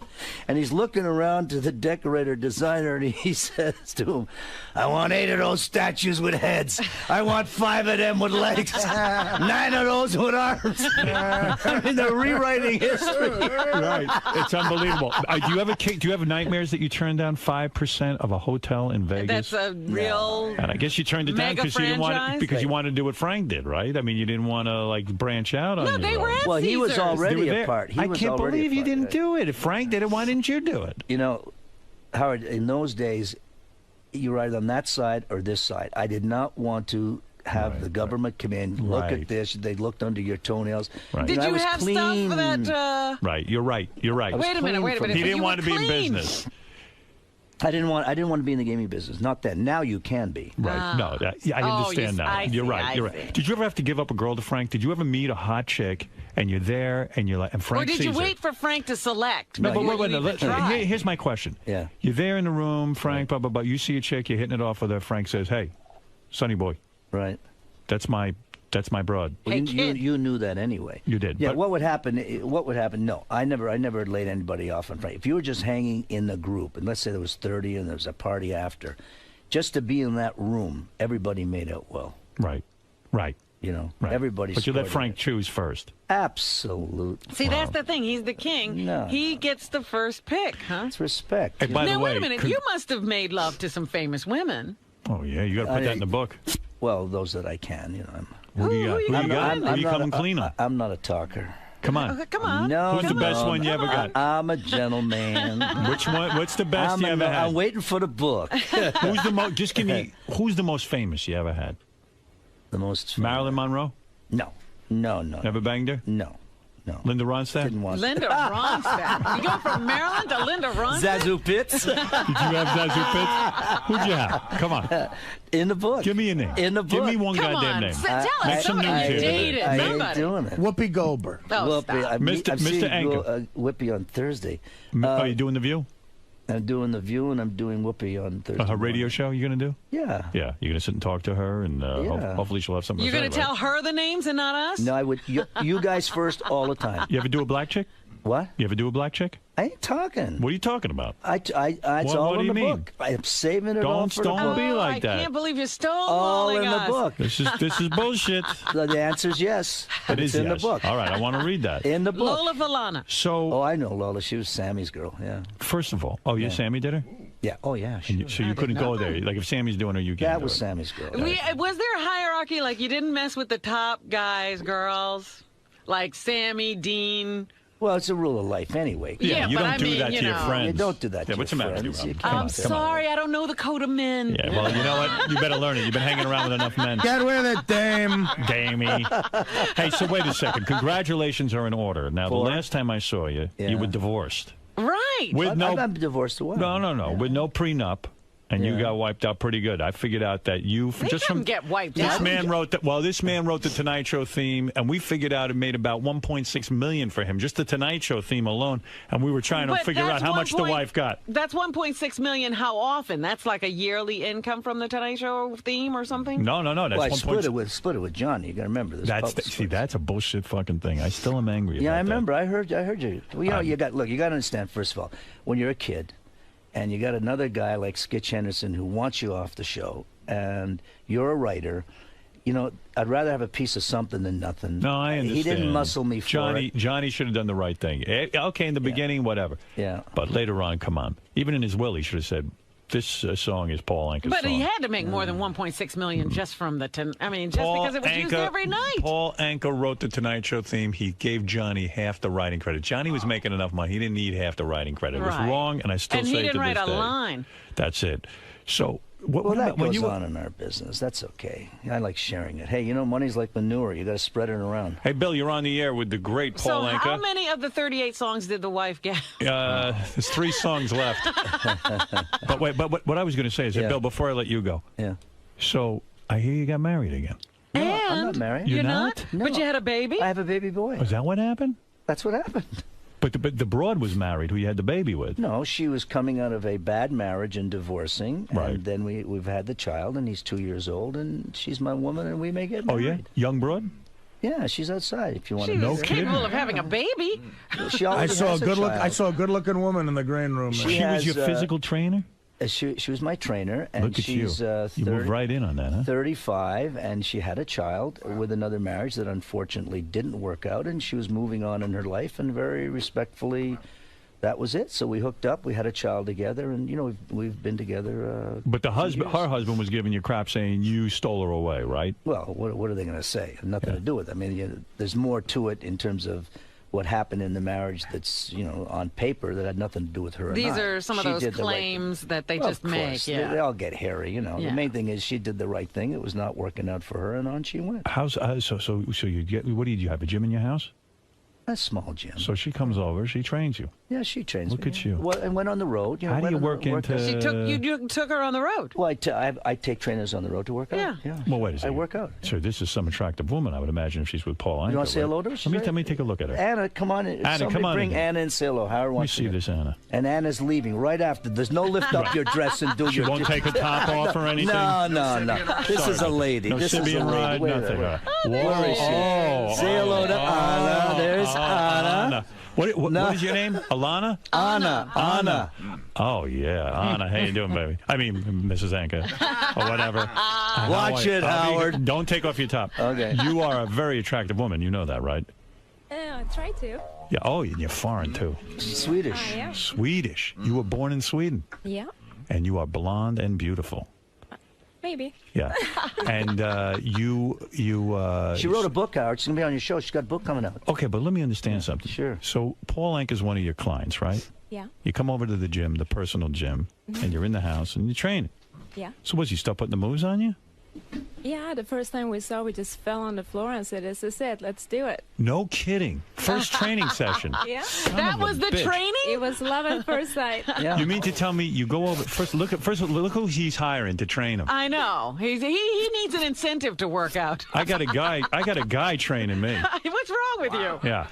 So Paul. Now be Mr. careful. Anka. You got to tell the truth. You don't want to start making stuff up with him. So you get in the gym. Yeah. And he's hiring you to train you. And obviously he takes one look at you and he's interested. There's no question about that. Yeah. And then what does he say to you? He says, "Come on, baby, this is a little more than a training session, right?" No, it wasn't like that. What did you say? No, I think What's he say to you? The third Yeah, visit. actually, he did. He said, "Baby, I need you." And I said, "You know what? I'm going on vacation to Sweden, so let me think about it." Oh, so you didn't do it right there on the floor. You went away. You ran away. Right. So you go back to Sweden and I you have my say, vacation, and he calls me every day. He said, "Are you coming back?" I'm like, "Yeah, I am coming back." And we met, and that was it. now it could be annoying, like you're trying to train the guy and he's busy, he's getting aroused. Oh, no, right? no, we took care of Yeah, but business. it was the stretching, and it was very... stretching. Oh, the stretching. Oh. Was he aroused? Was he aroused when you stretched him? I would be aroused Oh, working yeah. on it. Yeah, he was. Putting He you on got now. aroused. What do you mean putting you on? Were you Putting you on. were you aroused? No, we were working. We worked that very seriously. Yeah, it wasn't like ho ho hum. So how long before you guys start doing it? You know, in other words, you didn't go out on a date. You did it right there in the gym. Yeah. Wow. I don't know what kidding. to believe here. In the gym. What, on one of the machines? Or On the where did he- machines. where Which did- one? where did- Put him on line to line. Where did yoga Mr. mat. Anka? Where did Mr. Anka take you? The yoga mat. The yoga mat. Look at you. That's comfortable. And what did? There were no other people in the gym, I take it, because it's a No. private gym, right? It's No, it's embarrassing to make love on a yoga cook mat. walked from in. the Listen, cook. remember me in the steam room with Frank Sinatra? Right. Nothing is embarrassing. Well, you are some catch. Thank you. No question about it. Now you got a kid with this man, and you're gonna get married, you two, or what? Boy, we have a nice, lovely boy named Ethan. Now, what is the age spread on your kids? What's your oldest kid? And you Well, got for a my two- previous marriage, Yeah. my oldest is around 41. My youngest is around 28. And now you got. I have a young one that's 2 that I'm sharing diapers with. That's not true. Wait a second. Can I ask you something? Though? Yeah, like you won't. Yeah, go ahead. Are you active? Be honest now. Am I what? Are you actively involved in raising the kid? I mean, you're at a point in your life. What? You're at a point in your life. You got to be a she'll little tell you. exhausted. Well, of course, Yes. it's another chapter, but I'm so into this kid that I am active. Yeah. She'll tell you. I'm very involved with him. Really? Tell him. Every day. Yeah, What does I'm he there. do? They jump in the bed in the morning with us, and they have their formula, and we cuddle and watch TV, and they're with us all day long. And at night, he takes a shower with the kids, and Shower with the kids. Well, Yeah, my give little them boy baths comes and all in, and that. we bathe him, and we shower, we go for walks, we go to horses. You're we nude with ride the kid horses. showering? no T-shirt and T-shirt and- underwear. All right, all right. Well, when her little girl's there, but with my boy, I can do whatever I want. With the 41-year-old too, you're showering? Yeah, he gets all no, the kids the in other there. kids are gone already. The other What's kids are matter out, with all you? What do you think I have my Now, did Big other shower. commune did you going have on other here? celebrity clients that trained with you when you were? Yeah, a lot of them. And did a lot of them come on to you? Yeah, unfortunately, but Yeah. it was not what I wanted to do, and I keep my work and private life separate. I mean, Except in this case. In this But case, you Paul seem was to break. different. He was different. Yeah. So you had celebrity clients, and who were the celebrities that hit on you that were trying to get in your pants? Most of them. Most of all of them. Are you not going to Yeah, give I us would any say- names? No, No. she's not going to give you any. Can I be honest with you? I would hit on you myself if you were training. You'd hit on a snake if they You're held it. goddamn right I would.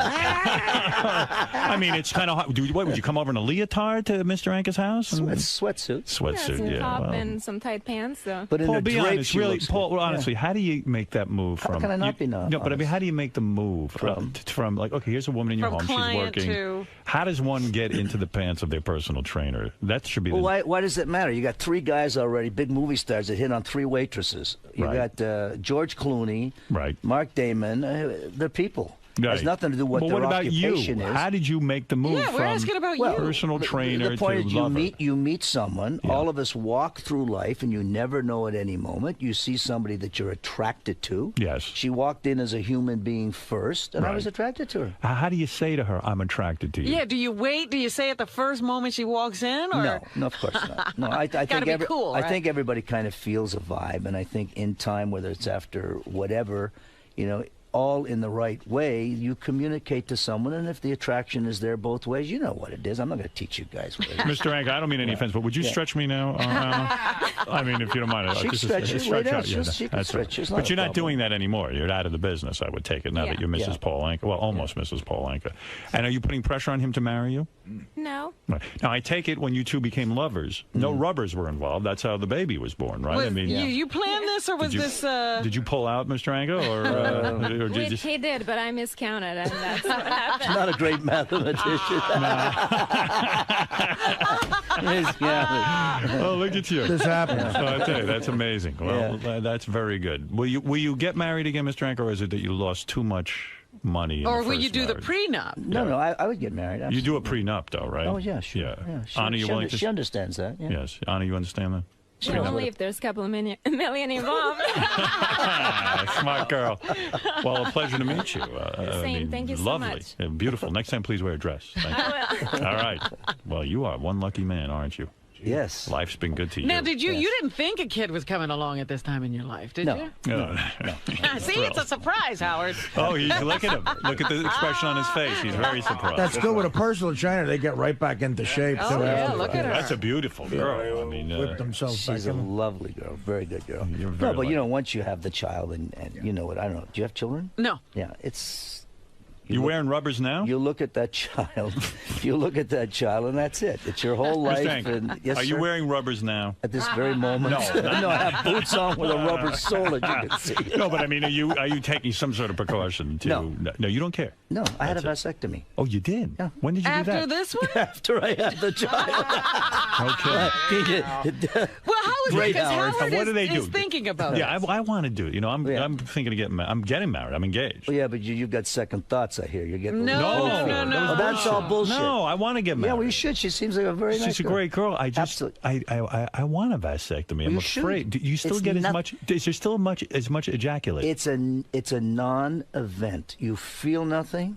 Your balls There's are nothing injected? to it. I was out cold. He could do what he wants till I wake up. I was out cold, okay? Yeah. Nothing, a non-event, and everything else works. And you wake up and no pain? Nothing. I'm telling you. I wish it's like better than a How dentist. long before you're back in commission? Yeah. 5 days. 5 days back in the saddle. Yeah. Please, if I'm getting too personal, you can stop. The amount of ejaculation is just as much, or there's less? I'm not that definitive in the detail. Right, All you I don't know look at it? It works. It You is- feel fine? Everything is cool. Stuff comes Nothing. out. Everything's cool. Wow. Back to normal. Look at you. You know, back to normal. I would suggest you really do it. I'm going to do it. Yeah, don't I get want her that. on all that Otherwise, you'll be bouncing the 2-year-old. That's what's going to happen. I don't want that. I don't want to don't. bounce a 2-year-old. Then listen, you got to go for it. I'm telling you, Howard, there's nothing to it. Seriously, I mean, that stuff doesn't bother me anyway. You can put me under needles, all that stuff. Yeah. In today's world, and where they're so advanced in medicine, we are living in the greatest time in terms of the advantages to us in terms of medicine. They know Right. 80% of what's going on in your body. They can get stuff done. Go for it. Do it. It's nothing. I'm going to do it. I'll I'm gonna pay do for it. Thank you. I'll send That's you- what I was I'll really send you hitting my you. want guy. another Stern walking the earth. Yeah, you don't want another Stern walking the earth. Doesn't bother me. You don't even care.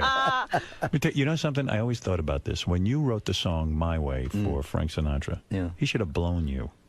I mean, that was some song. That was a great That was song. low on my list of what I wanted from Frank Sinatra. I did it my way. But you But I wrote mean- that. You saw him and you were inspired to write that. Was he the inspiration no, for the song? he'd always joked with me about writing for him. I wasn't going to give him Lonely Boy and all that bullshit. Right. So, so my friend Don Costa introduced him. He became his producer. So we were down in Miami. He's doing a movie. He calls me up. He says, "Kid, come on, have dinner." I go and have dinner with him. This is like '67. He said, "I'm quitting. I've had it." You know, because you'd go in his room with him. There were holes all over the wall because they were bugging him. So you have one guy on salary just putting new phones in. Why So were he they would- bugging him? Because of mob stuff? Mob guys. Mob guys. So he said, "Look, I've had it. I'm quitting, blah, blah, blah." So this really moved me because I said, "Sinatra leaving, ding, ding." I came back to New York where I was living. 1 o'clock in the morning, I started writing as if Frank Sinatra were writing the lyrics. So I started metaphorically with a "now, the end is near, final curtain." I finish it. I called him How up. long does that take you to finish? 5 hours. 5 hours you wrote the entire song My Way? Yeah. Music came first or the lyrics? Well, I had the music. It was a French melody, which see. I changed the whole vibe to it, Right. recreated the song. And you said, hey. I fly out to Vegas. I give him the demo record. I said, "Frank, here for your last album." He listened to it. I knew they liked it.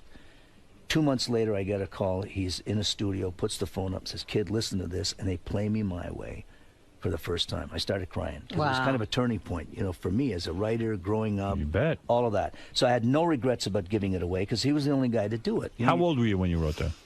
My late 20s. No kidding. That's a pretty sophisticated song to Yeah, write for an for a old guy guy. Yeah. You know, age group, to be yeah. 20. To me, it's understand one it. of the best songs ever written. And a great performance. Because by there's Frank only Sinatra. certain people who could sing it. Like, it's so self-congratulatory that Elvis, Frank Sinatra, like, not many people can get away with it. I tried to talk Elvis out of doing it, because when I was with him in Vegas, he would always, I watched that transition, because we were together in the early 60s, and then all of a sudden he comes to Vegas, he still looks like that god, that great voice, and then all of a sudden, with every meeting at Caesars, this guy was like expanding out of his skin, and he'd sit there and, hey, Paulie, I'm going to do that song my way, Paulie. Elvis, you don't want to do it. It's not your...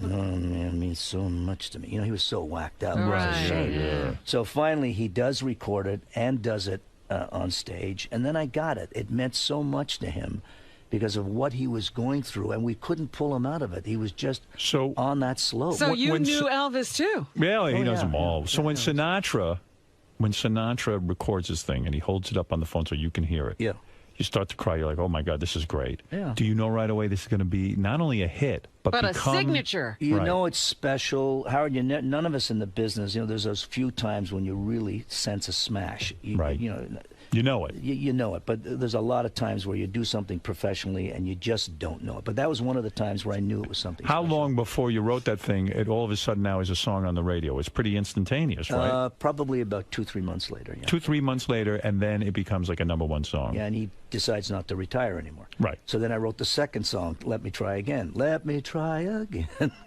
He came back in the business. Yeah, right. Well, fine. Let him keep coming back. My way is I know every word to that song, and I used to, when I worked on a port as a longshoreman, one of my jobs was I had it for 10 hours. You'd have to stand by an orange juice ship while it would unload into a truck. And to kill time, I would sing My Way. And I knew like about 8 My Ways was another break. Let's go to Tito. Tito in San Diego. Go ahead. Quickly. Oh, my God, Howard, Mr. Anka, you have to be one of the best guests that Howard's ever had. He's Hey, thanks, Tito. Thank you. We love him. By the way, Paul Anka put out an album of classic songs. My Way is in stores now, actually. The album is called My Way? It's called Classic Songs My Way. I've got, it's kind of a paraphrase of Rock Swings, the other album. It has the Killers, Mr. Brightside. We've got Cyndi Lauper stuff. We've got Bob Seger. So it's a take on all of those, great songs redone in My Way. We've got Bon Jovi doing My Way. Wow. I got Michael Bublé singing You're My Destiny. Sammy Davis doing I'm Not Anyone. You got on the album Bon Jovi is singing My Way. Uh-huh. Gary, bring me a copy of that immediately. I would can love to play hear that. Yeah. Also see Paul Anka at the Mohegan Sun in Connecticut this Saturday and Sunday. What do you do? An hour and a half? Close to 2 hours. Close to 2 hours. You go out there, you entertain the audience. Yeah, that's what Now, it's Vegas about. isn't the same anymore, is it? There's no... Not like it was. You no. don't want to go out and hang out with Celine Dion, do you? There's not, Yeah, who would you hang with? Siegfried and Roy? I mean, there's nobody around. I mean, who's left? Yeah, it's a different scene out there. It's all corporate. It's all so isolated. It's not like it was yesterday. I mean, it's a cool place to go to. Yeah, but what do it's you, not what it was. the group from Cirque du Soleil, you don't get to The hookers have no honor. Go ahead, Marty. Let's buzz through. They'll rip you right off. Let's buzz through a couple of calls. Marty, go ahead. Hey, Howard. Paul Anka is one of your best and funniest guests, and his stories are just awesome. You should. Do you ever think about giving him an hour on Sirius? I give him an hour anytime he wants it. If he wants it, if he feels like doing that thing, I don't. I wouldn't insult him by. Do you want to do an hour? I mean, you'll tell me if you ever want to do an hour. Yeah, we'll talk about it. All right, that's all. Yeah. Jay, Listen, go I ahead. have fun when I'm here. That's it. Man. That's all that matters. Yeah. Jay, go ahead. You're on the air in Charleston, South Carolina. Go ahead. I just want to say it's an honor to talk to such a coxman like Paul Anka. He is a coxman.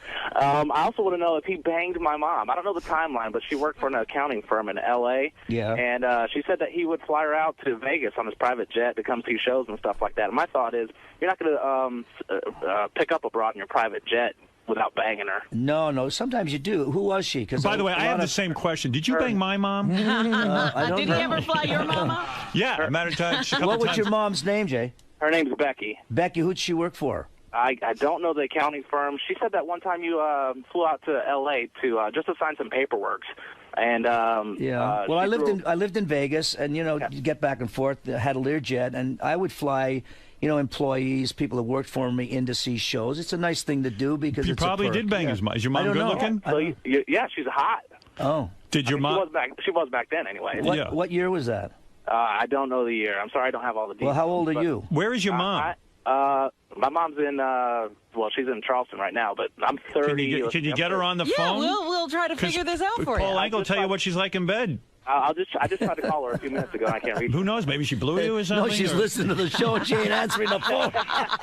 You know what you do, Jay? Do me a favor. The next time Paul Anka's here, we'll get that lined up, get your mom on the phone, and we'll find out if Paul Anka did it. That's all. All right, cool. Have you asked your mom? Did your mom say yes or no? She says they didn't, but I don't believe that. Right. Paul Anka will tell you the truth. Moms don't lie normally, man. You might even be Paul Anka's son for all we know. Hey, let me hear you sing. Yeah. Mike, you're on the air in St. Petersburg, Florida. Hey, Paul and Howard. I was just curious what Paul Anka thought of when Sid Vicious covered My Way back in the 70s. Yeah, it was a little jolting, you know, for that knee-jerk reaction. But after I got into it and realized that he was sincere about it, and he went in and got a jazz band in Paris, and I spoke to Jonesy about it, who was his guitar player. And then, you know, everybody's got to be entitled to talk and say what they want, sing what they want. Right. So I let it go. At first, it was like riveting to the wall. Right. You probably said, oh, this guy's goofing on my song as opposed to... No, but that's what's great about that song. It could mean a different thing to all different generations. Like, it's such a poignant thing. Did you guys ever get into hard drugs? No. Just drinking? Drinking A little coke? and weed. Weed? No coke? Yeah, he liked weed. Yeah. Is that right? Frank no Sinatra coke. was into the weed. Frank smoked weed? No, but I'll tell you what. When I started in the 56, 57, here's where you start making your choices in life. Frankie Lyman, who was one of the talented kids, I mean, I loved Frankie. I would sit on a bus in a bathroom getting ready to go on, and he was shooting up the H. Right. And that's where you start looking at your life. Hey, come on, man. Frankie ain't good, ain't doing it. That's where you start to get that foundation of choice on what you do. And that just sucked him in. And he was one of the most talented kids I ever been around. Did you know he had all the wives in different places? Oh, I knew Zoe. I knew him with the platters. They were all my buddies. We knew what was going on. Sinatra smoking weed must have been freaky if he was weird on drinking. Well, you know, I mean, we knew they smoked weed. Everybody smoked weed. You know, you look at everything today and you go, it was not like that yesterday. Frank Sinatra rolling a joint. I bet you Frank tried coke. I bet you Frank tried coke. Jilly rolled it. You don't think so? I don't know. I mean, I not around you. I wouldn't comment. He seemed I've never more saw like a coke. coke guy to me. Yeah, no, I can see him all hopped up. Yeah, but weed was a hip musician thing in the 40s and 50s, so I'm sure he was exposed to that. So you smoked You couldn't do drugs with Elvis, Yeah, though. I've tried weed. You smoked some weed. I've tried weed. Yeah. Elvis was more into the pills and Elvis was a mess. all of that. Poor guy. I mean, his whole thing was kind of. I told you the last time. I mean, these girls would come in another room. He wanted to suck my fingers. What kind of freak is Finger that? and toe guy, you know. Toe guy. You think he might have been gay? Honest to God. I don't know. He only was into He never came on to you. No. The only guy ever came on to me, I was a kid doing impressions. And I used to do Frankie Lane and Johnny Ray, you know, because I wanted to start learning, hey, what was I going to do here? Entertain, what did I do?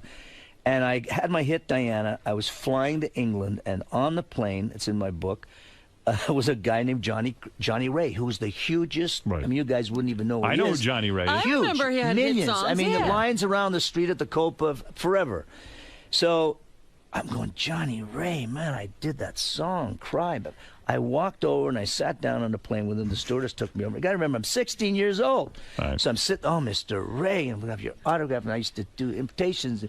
And I've got my record. I said, I know, and it's wonderful. I'm so happy for you. So I'm rapping for about 10 minutes. All of a sudden, the hand goes over to like my left leg. Oh. I'm going, wait a minute. No, something wrong here, man. Cry, walking my baby back home. I'm walking my ass back to my seat. I got up, made a left turn, and that was it. Yeah, you know, whenever a guy pays that much attention to you and talks to you for 10 minutes, you know something's wrong. Yeah, probably it's a bad thing. Well, I got to tell you, Paul Anka's album, Classic Songs My Way, is in stores now. See Paul at the Mohegan Sun in Connecticut this Saturday and Sunday. For more information, you go to paulanka.com. He's got a bunch of good tunes on there. He's got a 2-year-old kid. Yeah, I don't know how that happened. It's hard selling CDs now. I mean, with the record business the way it is. Oh, it's changing. Big But time. in your, your fans still buy CDs. Yeah, don't they? Yeah, mind. I mean, what it's going to evolve to, and even television, it's going to be no more. It's all into the whole downloading, personal selection, all that stuff, yeah. and it's going to be used differently. The infrastructure, record companies will be gone. There'll be no CDs, but there's so much volume. When everybody gets in the same room and agrees on the model, taking off again, big time. Yeah. Paul Anka's album, get it now in stores, and don't forget the name of it, Classic Songs My Way. And then go over to Mohegan Sun. Be like the old days. Borgata. Be Nice. Borgata. Be down at Borgata. Oh, that too? Be down in nice. November. Yeah, I have a long-term deal there. Be there in November. And don't gamble. I do gamble. You know you get I like carried. it. Yeah, but you get carried away. Well, I used to, not anymore, man. Yeah, man. I gambled with you. You were there with me. Oh, really? Yeah. Does he? Is he a high I roller? sit down. I get a call from the pit boss. Mister, Paul Anka wants to gamble with you. I said, send him down here. It would be great. I'd love to meet Paul Anka. What, are you at the $5 table? No, I was like at a $25 table. 3 guys. Yeah, with 3 guys, and I don't. He sits down, and you know me. I don't play for a lot of money. I just have too much respect for the money. You know, I'm just like, it's just too hard to come by. So you sit down. 3 hands later, he's down 10 grand. He gets up, he walks away, didn't even say goodbye. I think he was disgusted with Would me. you say goodbye to anybody? No. If you lost 10 grand? You're not kidding. You're a mush. You don't even exist.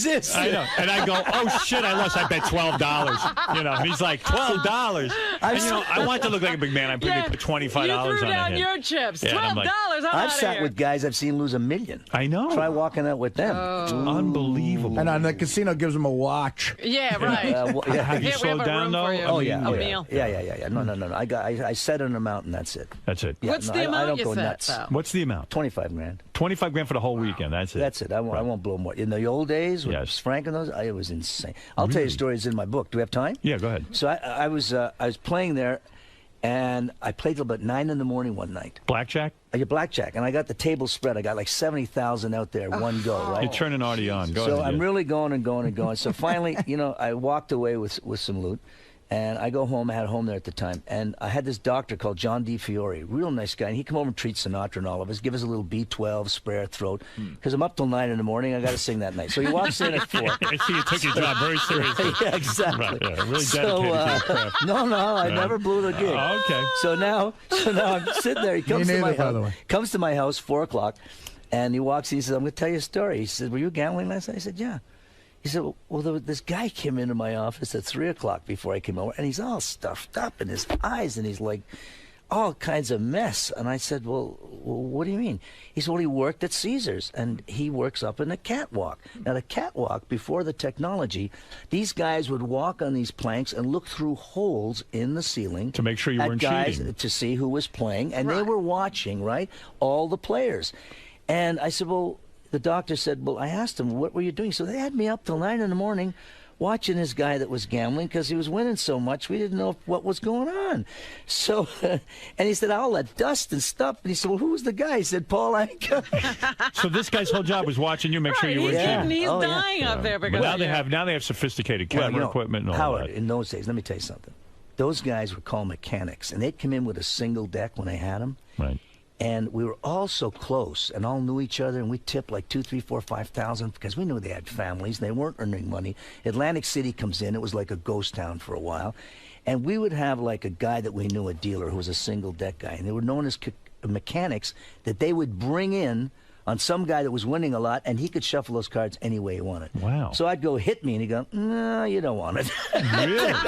Those were the days to gamble. You had a little edge. Well, in the beginning. Now nobody gives you any help. Nothing. You're lucky if they give you a drink. I am always shocked that Frank Sinatra was so arrogant that he thought that the casino should give him free chips. And doesn't that take away the whole thrill? If they're giving you free chips, who the hell wants to gamble? He wanted the winnings. He would have taken the winnings. He wasn't going to get that back is money. to the casino. You get a guy that's worth $5 million. He's getting off on screwing you for $70,000. That's right. Trust me. Yeah. They were messing around with the chips and all of that back then, and that's those days are gone. What do you think of George Clooney and those guys trying to recreate the whole whack pack thing? Nah, Fuck 'em. That ain't it. That ain't it. It's nothing. I mean, it's nice and Jerry Weintraub's a great guy and an old friend, and he tried to recreate, but those guys don't know what the smell and the feel of that world is. You know, they don't know how to operate. They do this hang, but it ain't a hang. Yeah. They don't go to the steam room and bang bras. They don't know what to do. They seem like a bunch of nice guys, but they probably it's Ocean's 13. I was with Jerry. They don't gamble till 9 in the morning. These guys. No. They're lucky to spend 9 minutes. That's right. Right. They're sipping tea, not bourbon. Yeah, they don't knock up chicks.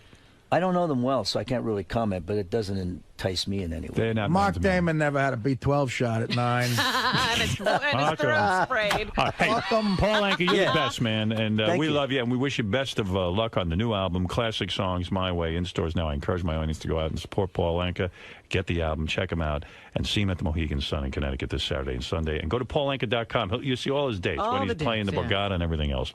And, listen. What can I say? It's always a home run when you're here. Amen. All right. Thank you. Paul Anka, everybody. We'll be back right after these words. Where are we going? Mr. Anka. Are you ready, my dear? That was excellent. You're now a radio star. Yes, she was great. It's not a Mr. Ankit. So cool, man. Love it here. He loves when you tell the stories from back in the day. He really. Listen, he allows you to. He's a great interviewer. So it doesn't get old for you telling those stories. You don't mind. It's part of your life. That's true. It's fun. Now you brought Anna into the picture too. Were you? She's got some storage. We're gonna have to shut her down. Yeah. Were you cringing a little bit when he brought her in, or were you No, knew I he'd be okay? I wanted him to bring her in. Did you hear me say bring her right, in? but when she you knew how to handle herself. That's true. You did well in there, Anna. Yeah, she put him on a little bit. Told a lot of lies. All right. Well, thanks for stopping down. Okay. Yeah. Are you interested in marriage or no? Yeah, not the same way. Like I think as a partnership kind of thing. What does that mean? It means I don't think monogamy is an important part of it. All right. He wants But I think fuck the around. partnership, like for a lifetime, is. So do you have to be? You can fuck around with other girls, but she can't screw around. That's with how guys. I would feel. She doesn't feel that way. Yeah. Well, are you monogamous now? No. Wait a second. Why are they writing a note here? Benji and Sheila broke up. What? Is that true? You guys broke up? Yeah. Well, why are you such an asshole? I didn't want to talk about it on the air. Oh. What a weirdo. Well, we're still really close, though. I mean, I'm asking the guy a question. I had no idea, by the way. I was just, it just shows you. We weren't headed anywhere for any particular reason. Why'd you guys break up? She seemed like a real great girl. She is. I love her very much. You got bored? No, it's just mutually some lifestyle differences. Like what? Like what's your big difference? I'm very, very spontaneous, and Right. she's very much likes to plan. She's actually really similar to you. Right. Like her lifestyle, I think, is very plotted out, and just the way she looks at the world, and I think is very similar to you. How are you spontaneous? I'm just curious. I would at least psychologically, maybe I would like just go walk to Kansas right now. Right. But you don't. Because you're crazy. Right. No, it's not. But meanwhile, you come here every day, you show up for work. I mean, you're not that crazy. Absolutely not. Well, you're one Well, redeeming. there was the lifestyle change that took them apart. He could walk to Kansas. No, it's not. Yeah, I could walk to Kansas. Good. I could fly to the moon. At his weight, I don't think he could walk around the block. Well, he's sweating so much you'd think he had walked to They Kansas. blocked traffic today. So the one redeeming quality about you, which was your girlfriend, is now gone. Well, we're still real close. Right. But it's not a sexual relationship, it's a friendship. It's a friendship. Right. I When get did you that. two break up? It's been basically over the last year. Really? Yeah. I can't believe that a girl would want to stop having sex with you. It is. I know. Yeah. I mean, that's the best benefit of knowing But you. listen to that, Howard. Over the last, they've been broken up for quite a while. Yeah, he doesn't tell anyone. It's just weird. Were you broken up then with the Bubba wedding stuff and just kind of like making appearances? Were you broken up at my engagement party that Robin threw for me? She had a tragedy before that. Yeah. And yeah, she met you. Well, that was several years. This was a recent tragedy. Yeah. And we were sort of, when you look back now, you could pinpoint the breakup was probably before that. But at that point, it wasn't exactly definite yet. I'm getting a note here. He was broken up with her at the engagement party. Yeah, okay. I just need a straight answer, Ben. How's that? I'm just when curious. a relationship falls apart, you don't know exactly. Okay, Ben. We don't All right. have No an one official- knows, but everyone has to inform me. You're broke over a year now. You've been broken up, and people tell me. I don't think so. I don't think at the engagement party we were telling people at all. Not telling is not being not I'm just broken asking up. if We're you're just broken asking up. if you're broken up. And you can't give a straight answer. It's just hard to talk to you. I'm sorry. Maybe because I'm just saying to you, were you broken up? Not whether or not you were posing. You just say, yeah, we were broken I don't up. think we were, though. Yeah, well, you were. All right. Oh, he just drives me nuts. And he's all over the wrap-up show. I know. He's like a fixture on there. Bob, go ahead. You're on the air. Hey, Howard, get Benji off the air. He sucks. That's what I tell him. The guy's so loose. He's like thinking about what he has to say. You know what? Because Yeah, you're like, he's calculating, and I could see the wheels turning. I swear I'm not calculating. No, I see when I talk to you, the wheels are turning. You're looking for a shtick No, it's or not. to It's put me because on. you know what? You're putting me on. You're not a 'cause you're serious smart. guy. When you do radio, you just give an exact answer. You don't care if it's exactly right or not. And that's No, I probably how care you if it's do it. right. If it's a dumb sort of calculated answer on your part I'm because not you're trying going to for calculate you're anything. always going for a bit, dude. I'm not doing any bit. Were you broken up or not at the engagement party? I don't know. We weren't telling anyone. I don't remember. We weren't announced. We were telling We were in the anybody. process. It's of like, it dude, probably if you at want to that be point. good on the radio, just be honest. Just were be in- no, honest. you know what? You would be so much more interesting. It's just give an exact because point this of isn't view. even funny. I'm not trying to. I swear. on You my are life. trying to be funny. No, I'm not. I'm not.